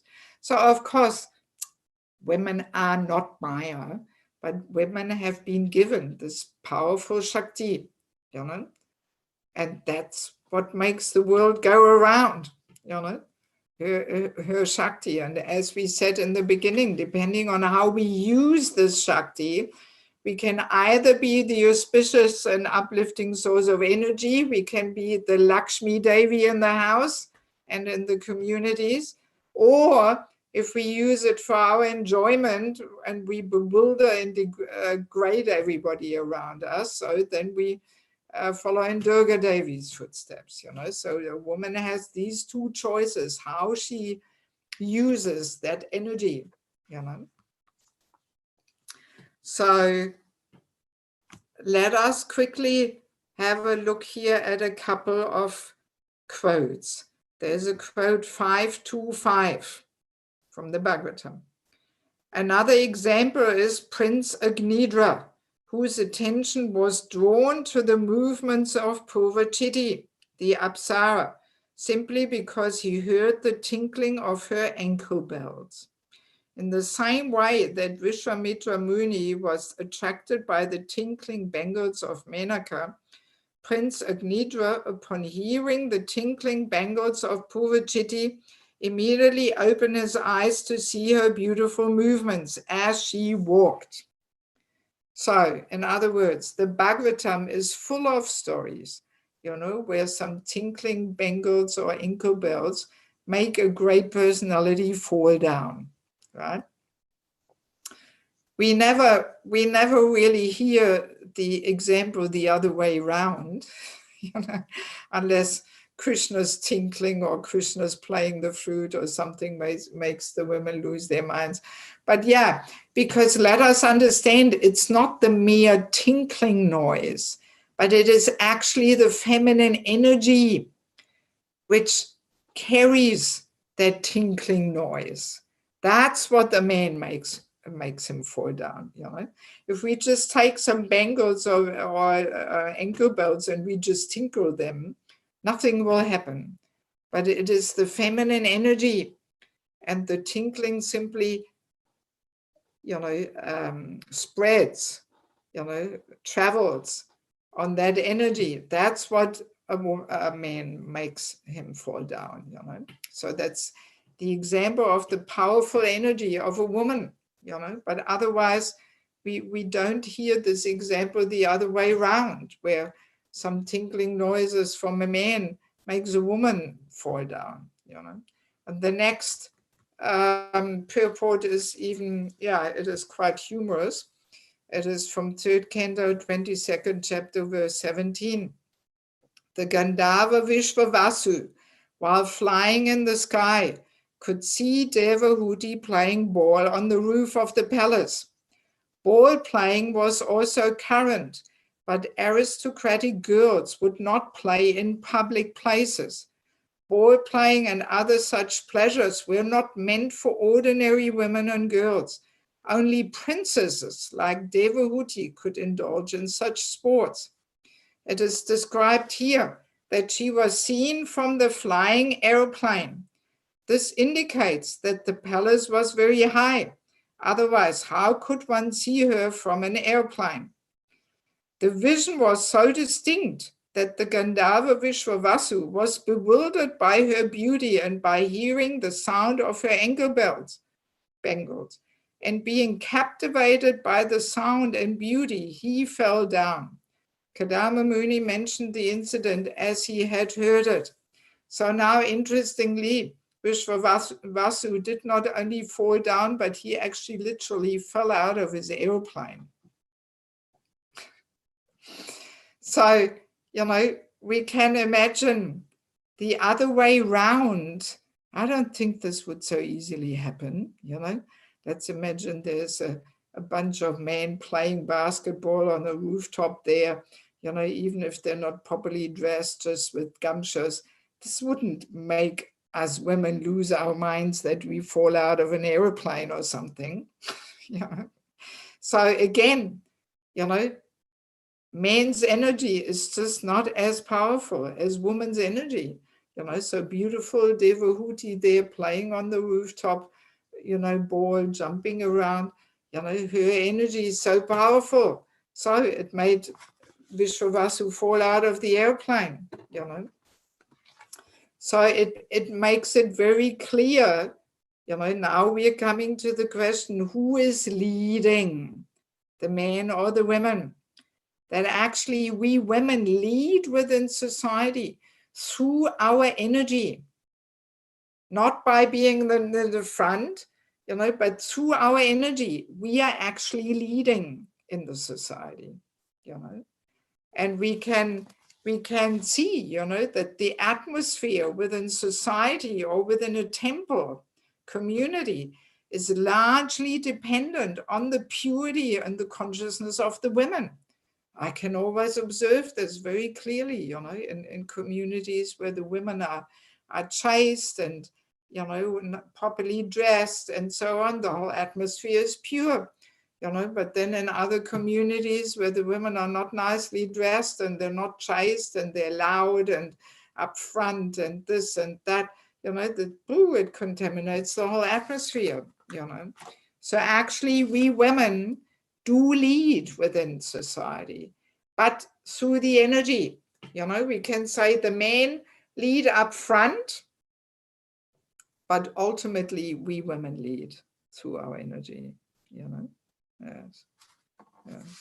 And we can give the nice example of the spine within the body. This is kind of my own analogy here. It's not a Shastric one. I am coming from a physiotherapy background, so I can relate to this.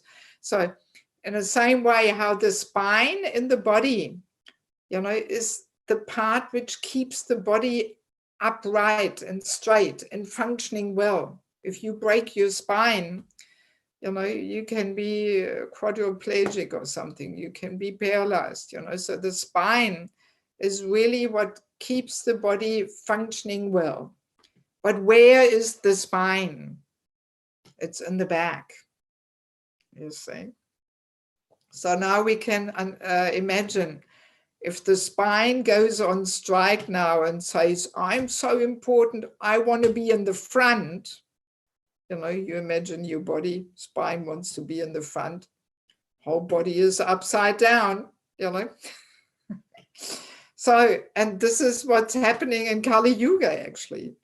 You know, we women, the spine doesn't agree anymore to work from behind, from the background, but wants to be in the front. And that puts whole human society upside down. You know? Yes. Yes. Yeah, so we can say, yes, maybe the men are like the head, the women are like the spine. In Russian language, there is a saying, you know, the woman is like the neck. She can turn the man this way and that way, you know. Expresses the same idea, you know, that we women are the spine, the men are the head. So there's interdependence, of course, you know, but the head really rests on the spine, you know.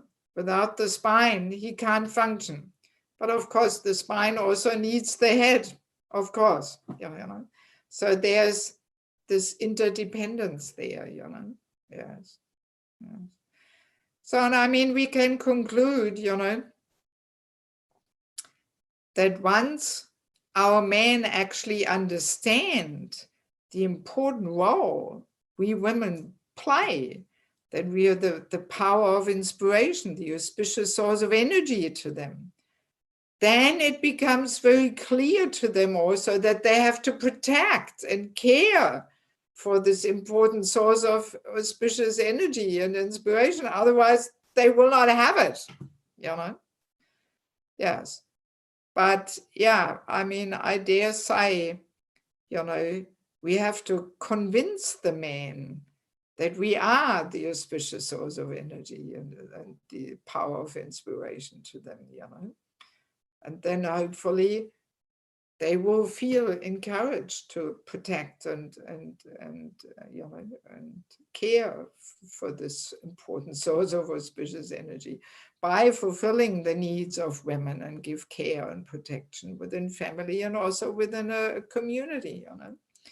And there is a nice statement in the Manu Samhita which says, where women are honored, there the gods are pleased. But where they are not honored, no sacred rite yields rewards. So even the Sankirtan Yajna will not be successful if the women are not honored and protected and cared for, you know. But also we women have to convince the men, you know, that we are the power of inspiration. And I tell you, frankly, I have so much experience with these things meanwhile, because I'm giving these courses and I've got it in the book and people write to me, they share. And very often I get this experience that a woman says, yes, I tried, you know, to follow these ideas and put myself in a humble position and treat my husband as the hero. And immediately he responds. Immediately I get a good result. Immediately he treats me so much nicer. I had it even that ladies here in Germany shared that in their Kami office at work, they applied these principles with their colleagues, that they, took a little bit the back seat, kept themselves a bit in the background, not always getting on their case and correcting them and, being a little, subdued and treating them like the heroes, And immediately this one Mataji told me, all her colleagues were so much nicer to her and more helpful. And, and then it immediately inspires in a man, to care and protect. We will come to this later also in another session.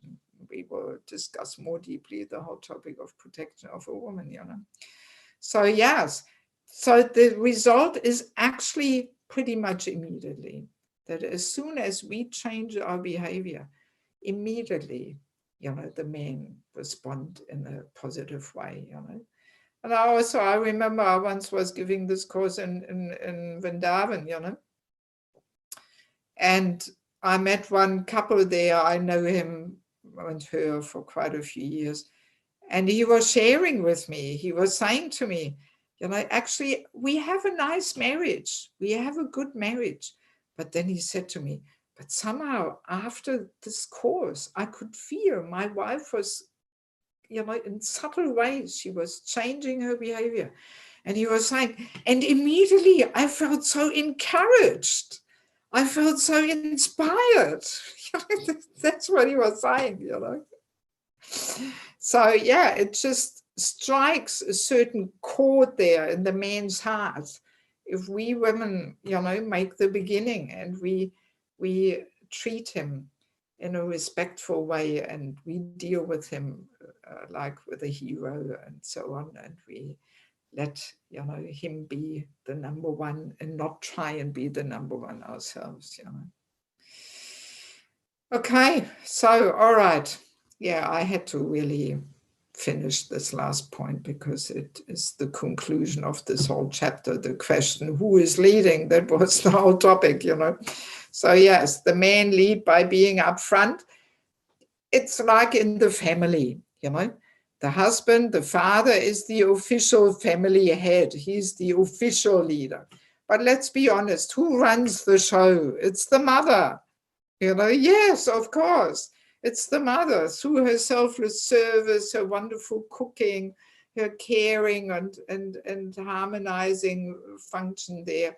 She actually ties up the hearts of the whole family, and everybody is ultimately doing what she wants, actually. That's the power of a woman.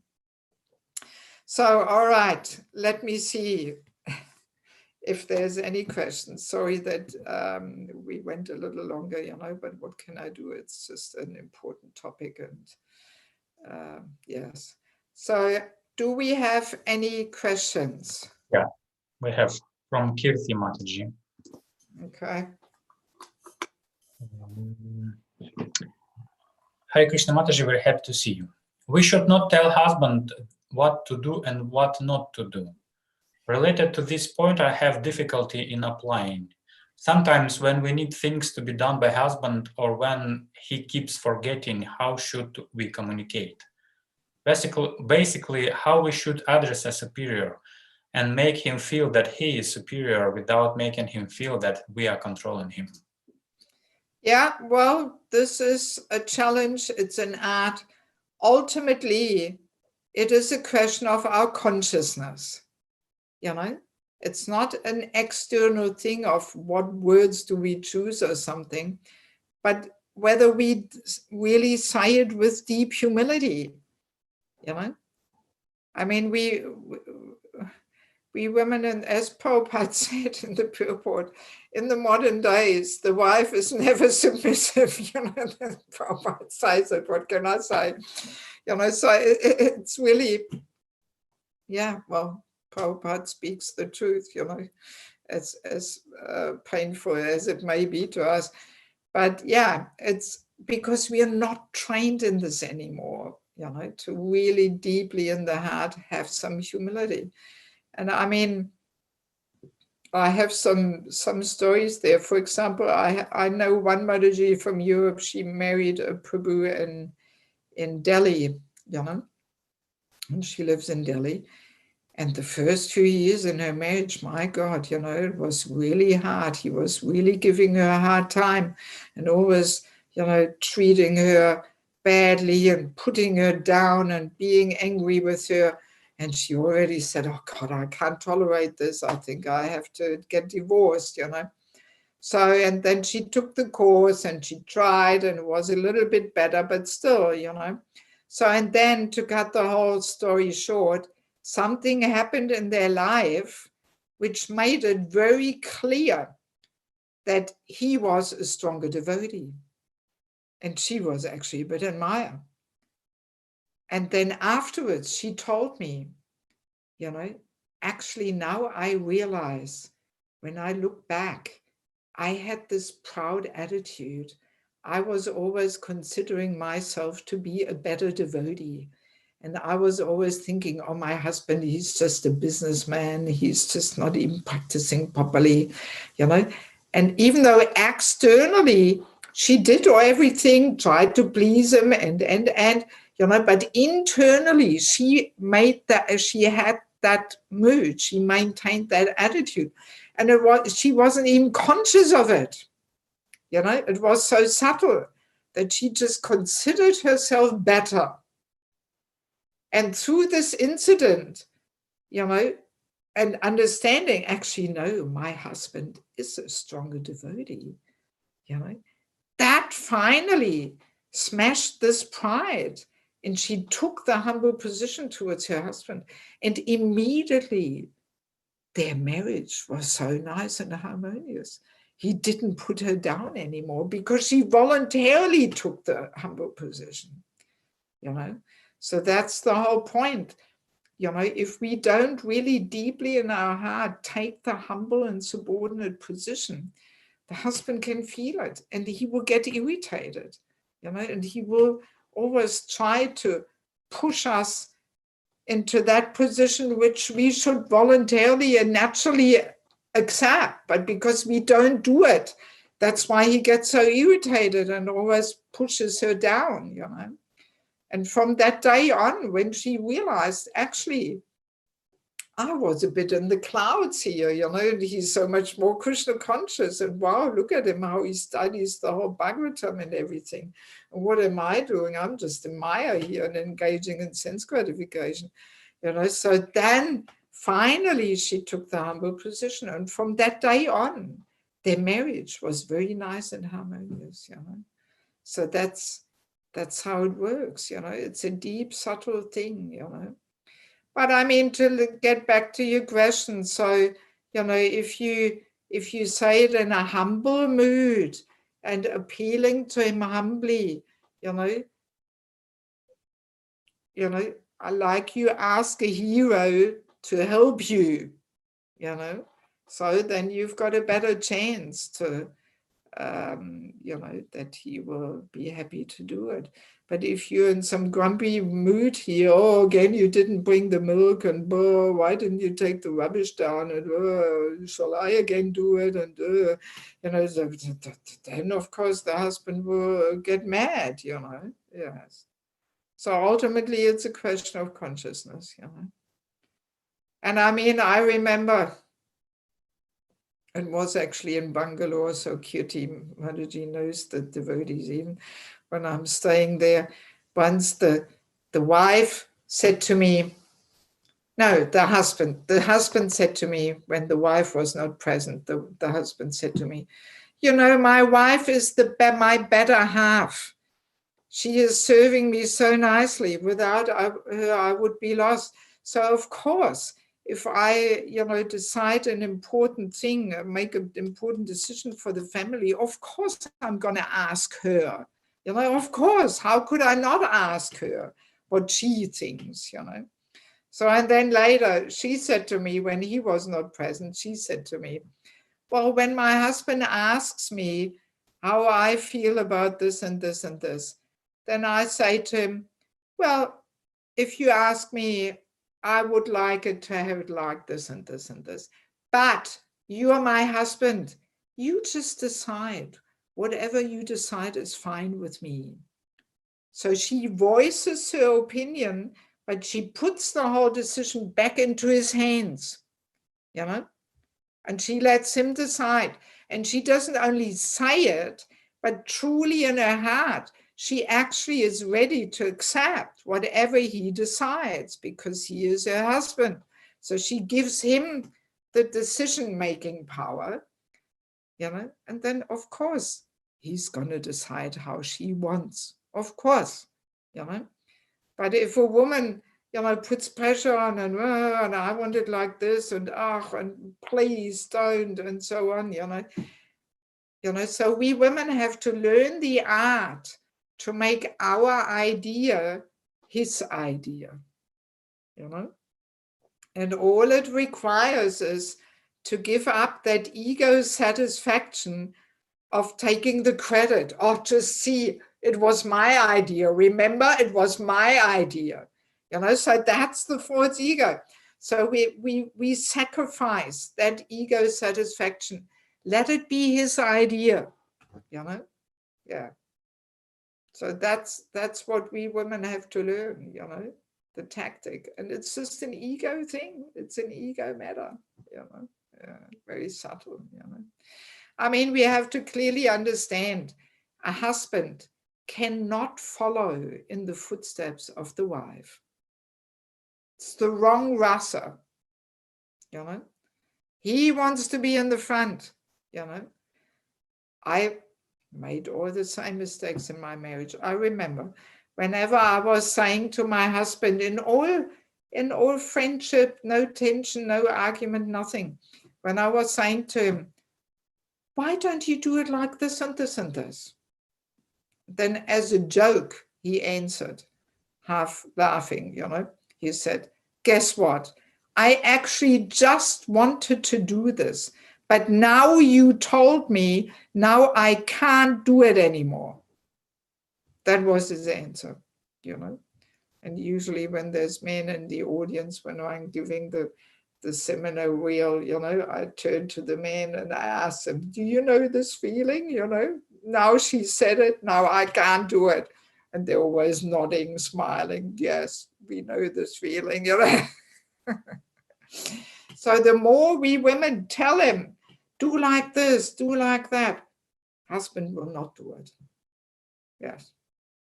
Yes, we have to be clever and smart to make our idea his idea. Yeah, it's a fine tactic and subtle thing, you know. So we have some more hands here. Kalavati Mataji. Also, we have another questions from Kirti, or we will delay them and talk with. Yes, let Kalavati Mataji say something.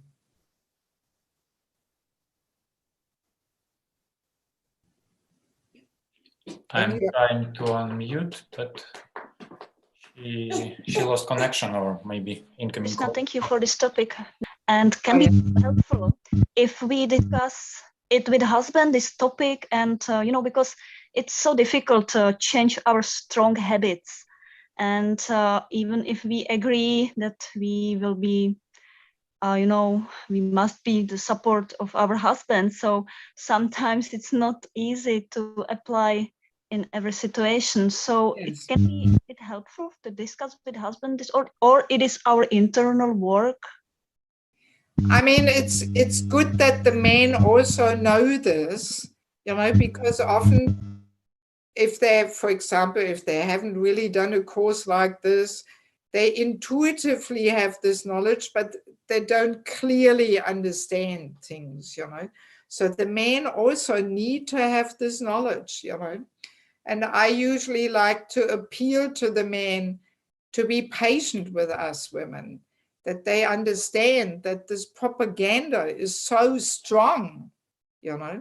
If your internet connection is not so strong, then better switch off the video. I think you were just lost for a few seconds there, Kalavati Mataji, but if you can hear, no problem, leave the video on. Yeah, so, you know, the man should understand that this whole equality propaganda is so strong, and it's not so easy to change these patterns of behaviors. It's tough, you know. So I usually like to appeal to the man to please be patient with us, you know, and help us in this whole internal work, you know, because really it cannot be changed from one day to another, you know, because it is so deep. And very often, you know, we learned these patterns of behaviors from our mothers, you know. Very often our mothers were some powerful, dominant mothers who kept the husbands under control. So, you know, the child learns from the mother how to act as a woman, as a wife, as a mother, and we learn from the father how to act as a man, you know, as a father and as a husband. So, and we repeat the same things, you know. Very often I come across this, you know, when ladies have this dominance and I ask them, so what was your mother like? Yeah, she was the one, you know, who kept the show running there in the house and ordering everybody around. So these you know, these conditionings are very, very deep. So it's not so easy to change it. And yes, we have to do some internal work, you know. I mean, in my books, I'm always giving these 5 steps, you know, that we, first of all, we hear about the topic, that we desire to transform, then we, you know, we reflect, we are introspective and honest, we look within our hearts, then we catch ourselves doing the wrong thing, you know, and then we lament, we cry out to Krishna, we cry out to Lord Nrsingadev. So these are basically the steps we have to follow for all kinds of transformational work, you know, that, all right, we hear how painful it is if we launch our arrows of sharp words there. And if again, we can't help ourselves, then yeah, we should apologize to the husband by launching here some violence to the subtle body. And we should regret and lament. And ultimately, the only way, you know, is to cry out to Krishna, Lord Nrsingadev. He is very powerful to, you know, uproot all these tendencies in the heart there, you know. So our only hope is to cry out to Krishna. Just to say, okay, from now on, I'm not going to do this anymore. This is not going to lead us to success. We actually have to take shelter of Krishna and cry out to Krishna, you know. And he is the one who can really help us, you know. Okay, Chaitanya Bhava Prabhu. Hare Krishna Mataji, please accept my pranam. Where are you from, may I ask? Mataji, I'm from Dallas, USA. You had come here a couple of years. Okay. We have been corresponding in the past, right? Yes, Mataji. I remember you. Okay, good. Yes. So, Mataji, I had 2 questions. One is a shorter one, which is that, is it because the female energy is stronger that the men are generally more lusty? And this question may not even be correct, but we generally do see that. And I know there is the quote from Chanakya Pandit, but it does seem that men are generally very much more lusty. So is it because the female energy is stronger? yeah, no, I mean, as you referred already to the quote of Chanakya Pandit, so no, he says women are 9 times or 12 times more lusty, you know. So, but the lust manifests in a different way, you know. Men are more lusty on the gross platform, and we women are more lusty in envy and competitiveness with other women and so on, you know. So the lust simply comes out in different ways. But I mean, on Wednesday in the next session, we will talk more about, yeah, well, I won't say too much, not to spoil the surprise here. But yeah, let's put it that way, because our energy is so powerful, that's why we have to be very careful how we behave, you know, that we don't ignite lusty desires in a man's heart and so on, you know. I mean, the answer you will get in due course if you stay with us and attend the other sessions. What was your second question? Yes, Mataji. My second question is, like, how do we understand couples, either devotee or otherwise, where we see that they have a successful marriage in terms of, you know, how long they've been together, or the children, nice children, or good rapport between the husband and wife, but it doesn't seem, at least externally, that you know, the principle that we talked about today, that the wife doesn't seem to be taking the subordinate role. Maybe the woman is better in some ways, like shastrically or in some other aspect, and the man is also good in his own way. But especially from the woman's perspective, it doesn't appear that she appreciates the concepts that you talked about today. Yes. Very directly. So yes, this is a very good question. I come across this quite often, that people say, all right, you come from the traditional side here, but you know, we switch the roles and we get along fine, you know, and in our family, the wife, she runs the show and he's doing his thing. And, you know, we have a nice harmonious relationship. So the answer is, we are not just interested in a harmonious relationship. We are interested in purification, you know, and the purifying effect. We will get more, if not to say only, if we accept Krishna's system. Because as I was saying, if a wife does not practice on the husband how to give up her false ego, guaranteed next birth, man's body, you know. Doesn't matter how harmonious the relationship was, you know, she will not end up getting this purification of giving up her false ego. And then we have a good chance that we have to take birth again, you know. Of course, there's always, you know, Krishna's and Guru's causeless mercy or something, but we cannot, you know, build on that. We have to do our internal work, you know. Yes, yes. And I mean, same for the men, you know, if they don't play their role, you know, according to their mindset, then they also will not get that same purification, you know. Apart from that, I mean, I have seen families where really they switched the roles, and this was a whole disaster, you know. The wife was becoming more and more dominant, and he felt completely, you know, yeah, he just didn't feel in his element there, and he taking care of the kids, and she had the professional career, and the kids went completely crazy and wild, you know, because they didn't have the mother properly. And oh my God, you know, it was a disaster. You know, I've seen examples like that, you know.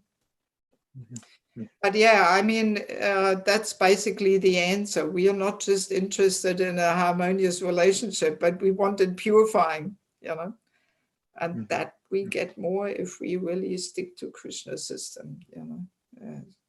Yeah. Thank you. Okay, so what else do we have there, Elder Prabhu?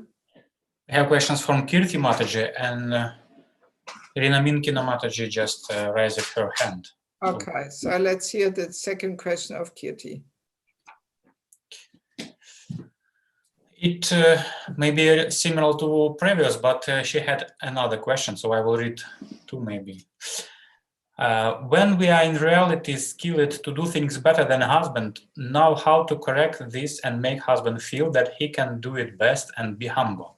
Is it all about being shy with all our talents and intelligence and just not to show off in any way? I think maybe you answered this, so I can read next question. Yeah, I think we answered it, you know. It is basically a question of showing off, you know. And I mean, it depends, you know. I mean, usually within family life, the duties, if it depends how close we want to be to Krishna's system, you know. But in family life, according to Krishna's system, the duties are pretty clear, you know.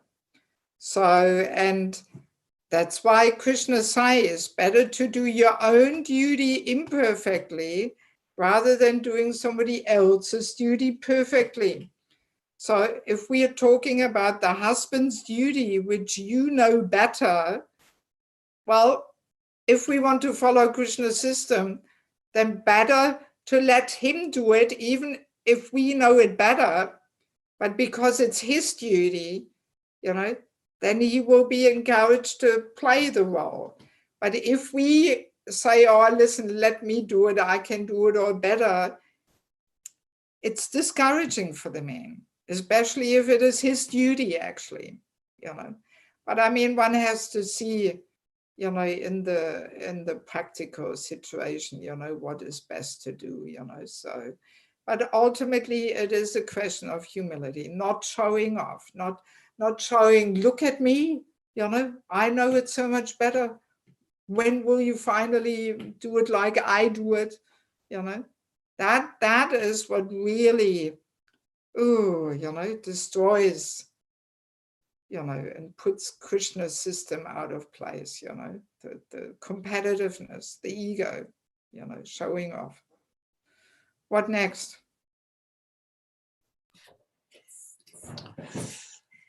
How to make men feel needed? Should we ask for his suggestions in whatever we do or any physical help? Can you please explain this more in detail, Mataji? Well, again, it's mainly an internal thing, you know, that we have internal dependence on him, you know. We give up our independence. We practice on the husband to give up our independence, because that's why we are here in the material world, because we want to be independent, ultimately independent from Krishna. And each ashram teaches us to give up independence, you know. And I mean, we are dependent on the husband, you know. We need his emotional care, his protection, his financial care in many cases, you know.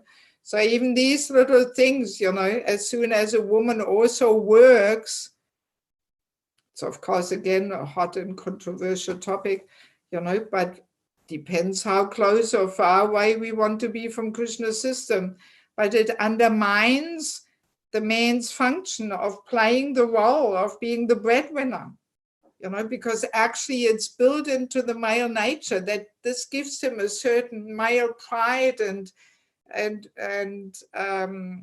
self-esteem, and it builds him up that he is the breadwinner, you know, and he provides, you know. Yes. So, but if the wife, you know, doesn't need his maintenance and she can earn just as much money, for example, you know, that already, you know, threatens the family unit, you know. But in any case, you know, it's basically these things are internal, you know. We actually have to feel that way. We have to feel some gratitude that, thank God Krishna has given me a husband. I mean, I know so many nice ladies who would love to be married, but we cannot even find a husband for them. You know, this has been one of my tasks here in Himachalam, since I can't travel much at the moment. I've been getting more into that to try to find spouses for the devotees, you know, because this is a whole big topic, you know. But in any case, so, you know, we should be grateful as a woman that we have a husband who takes care of us, you know. Yes. And we should remember that we do need him. And we depend on him internally. Irina, what have you got to say? We know each other well. Hare Krishna, Devaki Mataji. Hare Krishna. One question came in my mind. Is there any point in the life when the husband and wife don't have to play these roles anymore, where they are more or less on the same. They are serving Krishna on the same level, like. They don't have to identify themselves so much with their bodies on the bodily conception when they are not already when they are above all this.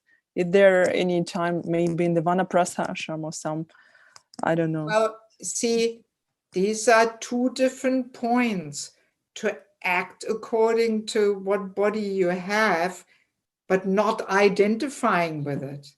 Just the fact that we play a certain role does not mean we identify ourselves with the body. No. I mean, even Janava, Lord Nityananda's eternal associate, she is Shakti Tattva, she's eternal associate of the Lord. So, but still, and she was initiating Guru, but still, she always acted according to, the culture connected with what body she was driving, type thing, that she always, she was not competing and so on, but she played those roles, that she, took care there of the cooking at the Keturi festival and this and that, and she was completely chaste. She was traveling in a palanquin with a veil on it, and nobody would see her and so on. She did not say, oh, I'm liberated, I'm eternally liberated soul here, I can do what I like or what, and just behave like a man and lead or what. She always kept, to the roles and norms and cultural behavior of being in a woman's body. So, but that doesn't mean that she's identifying with the body. Yes, and also, the way you asked the question, it almost sounded like there's a bit that misunderstanding there, that, she is not practicing Krishna consciousness on the same level like he is. No. She can be more advanced than he is, but nevertheless, she takes the humble position towards him. That doesn't mean that she is on a lower level or something. No, not at all. It's a question of humility. Yes, it's a question of humility. I mean, I once, if you still have some time and energy here to stay on, I want to share one pretty amazing story, which also I experienced in Bangalore.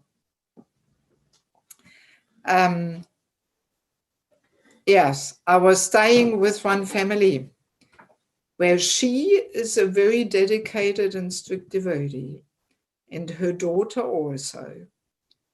But her husband and her son, they're not so strictly practicing, and they're both actually smoking. And they're hiding the fact a little bit that they're smoking. They're not smoking in the house, they're smoking outside or sometimes in the toilet. I was staying with them for 3 weeks while I was doing my chemo there in Bangalore. So, and yes, that was the situation. Husband and son smoking, daughter and mother not smoking and strictly practicing, and she's initiated. He is not initiated. He's nice. He's a nice devotee, and he worships Tulsi, he chants and this and that, but he can't kick the habit of smoking. So I now stayed with them for 3 weeks, and I was so impressed how she handled the whole situation. She pretended that she doesn't even know that her husband smokes. She completely ignored it. And deep from her heart, she really respected her husband in such a humble way. And she served him and pleased him and did everything, and her household duties and so on, And she created such harmony in the home. I stayed with them for 3 weeks. There was never any harsh words, never any arguments, nothing. You know, and she was really the anchor of the family, creating such a harmony and peaceful atmosphere in the home. You know, I was so impressed, so impressed.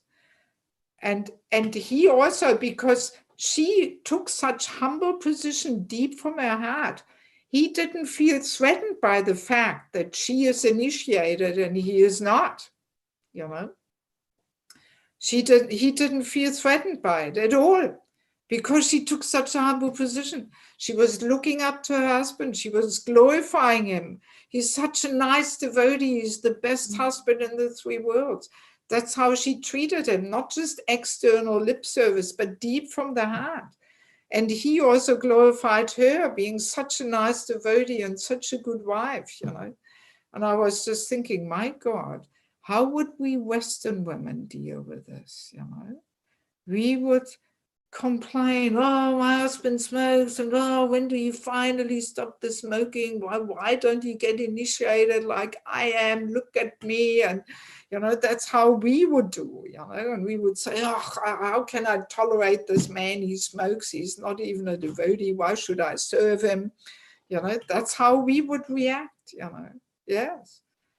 But the way she dealt with this whole situation, I was so impressed. Cutie, just do me a favor. Don't tell this to her, because she knows them. Don't say this, please, you know, not to embarrass them. You know? Yes. But I was truly impressed. I mean, this was such a big lesson for me, you know. When I share this with devotees, I even mentioned it in one of my books also, you know. Yeah, and when I share this with devotees here in the West, they're usually completely amazed. They cannot even imagine how they can deal with a husband in such a way, in such a humble and respectful and submissive way, even though he smokes and probably never will get initiated, you know. This is unknown to us, you know. How we can have some deep humility in the heart, you know, even if we are better in things, even if we are superior, still, you know, having that humble and respectful mood towards the husband, you know. I mean, this was such a lesson for me, you know. Yeah, I was really so impressed. Yes. Okay, anything else? Cutie has raised her hand. All right. Mataji, I've observed the quality that Mataji doesn't find fault with anyone. Subhadra Mataji. Yes, don't mention her name. Yes, I mean, she's quite an amazing devotee, you know. She never criticizes and so on, you know. My God, you know. Yeah, so that's just as an answer, you know, to Irina Mataji's question here. So it's not a question of higher and lower, and will the wife be ever on the same platform like he, or is she always subordinate? No, she takes voluntarily that subordinate position, even though she may be so much more advanced than her husband. You know? That's the whole point. That's what it means to be a humble and chaste wife. I mean, for us Westerners, this is completely, you know, unknown, you know, unknown. And I mean, in India now also it becomes less and less known, this chastity, you know, because of this whole equality thing. That's where it starts, you know. And then the women competing, and it's also going on now in India as well amongst the young generation, you know.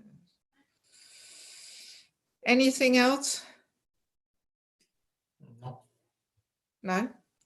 Okay, well, you were patient and tolerant enough here to stay for 2.5 hours on the conference here. Yeti still wants to say something. What are you going to say? Don't mention any names. What? It's hurt myself actually. Huh? Our relationship has improved a lot, Mataji. Say it again. Our relationship has improved a lot. Okay, good. That's not a discussion here for the forum. You know, you wrote me a message and I know. Good. Mm. So Yes. keep working at it.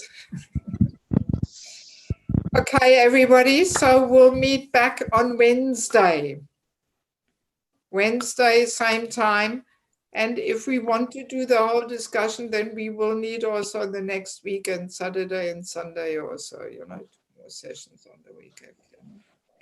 Okay, so thank you so much for joining us, and we'll see you back on Wednesday. There will be so many more interesting topics. Every session is, I mean, it sometimes people experience it as almost a blow to the mind, because it's all, wow, it gives so many insights, which are completely unknown to us in the Western world here.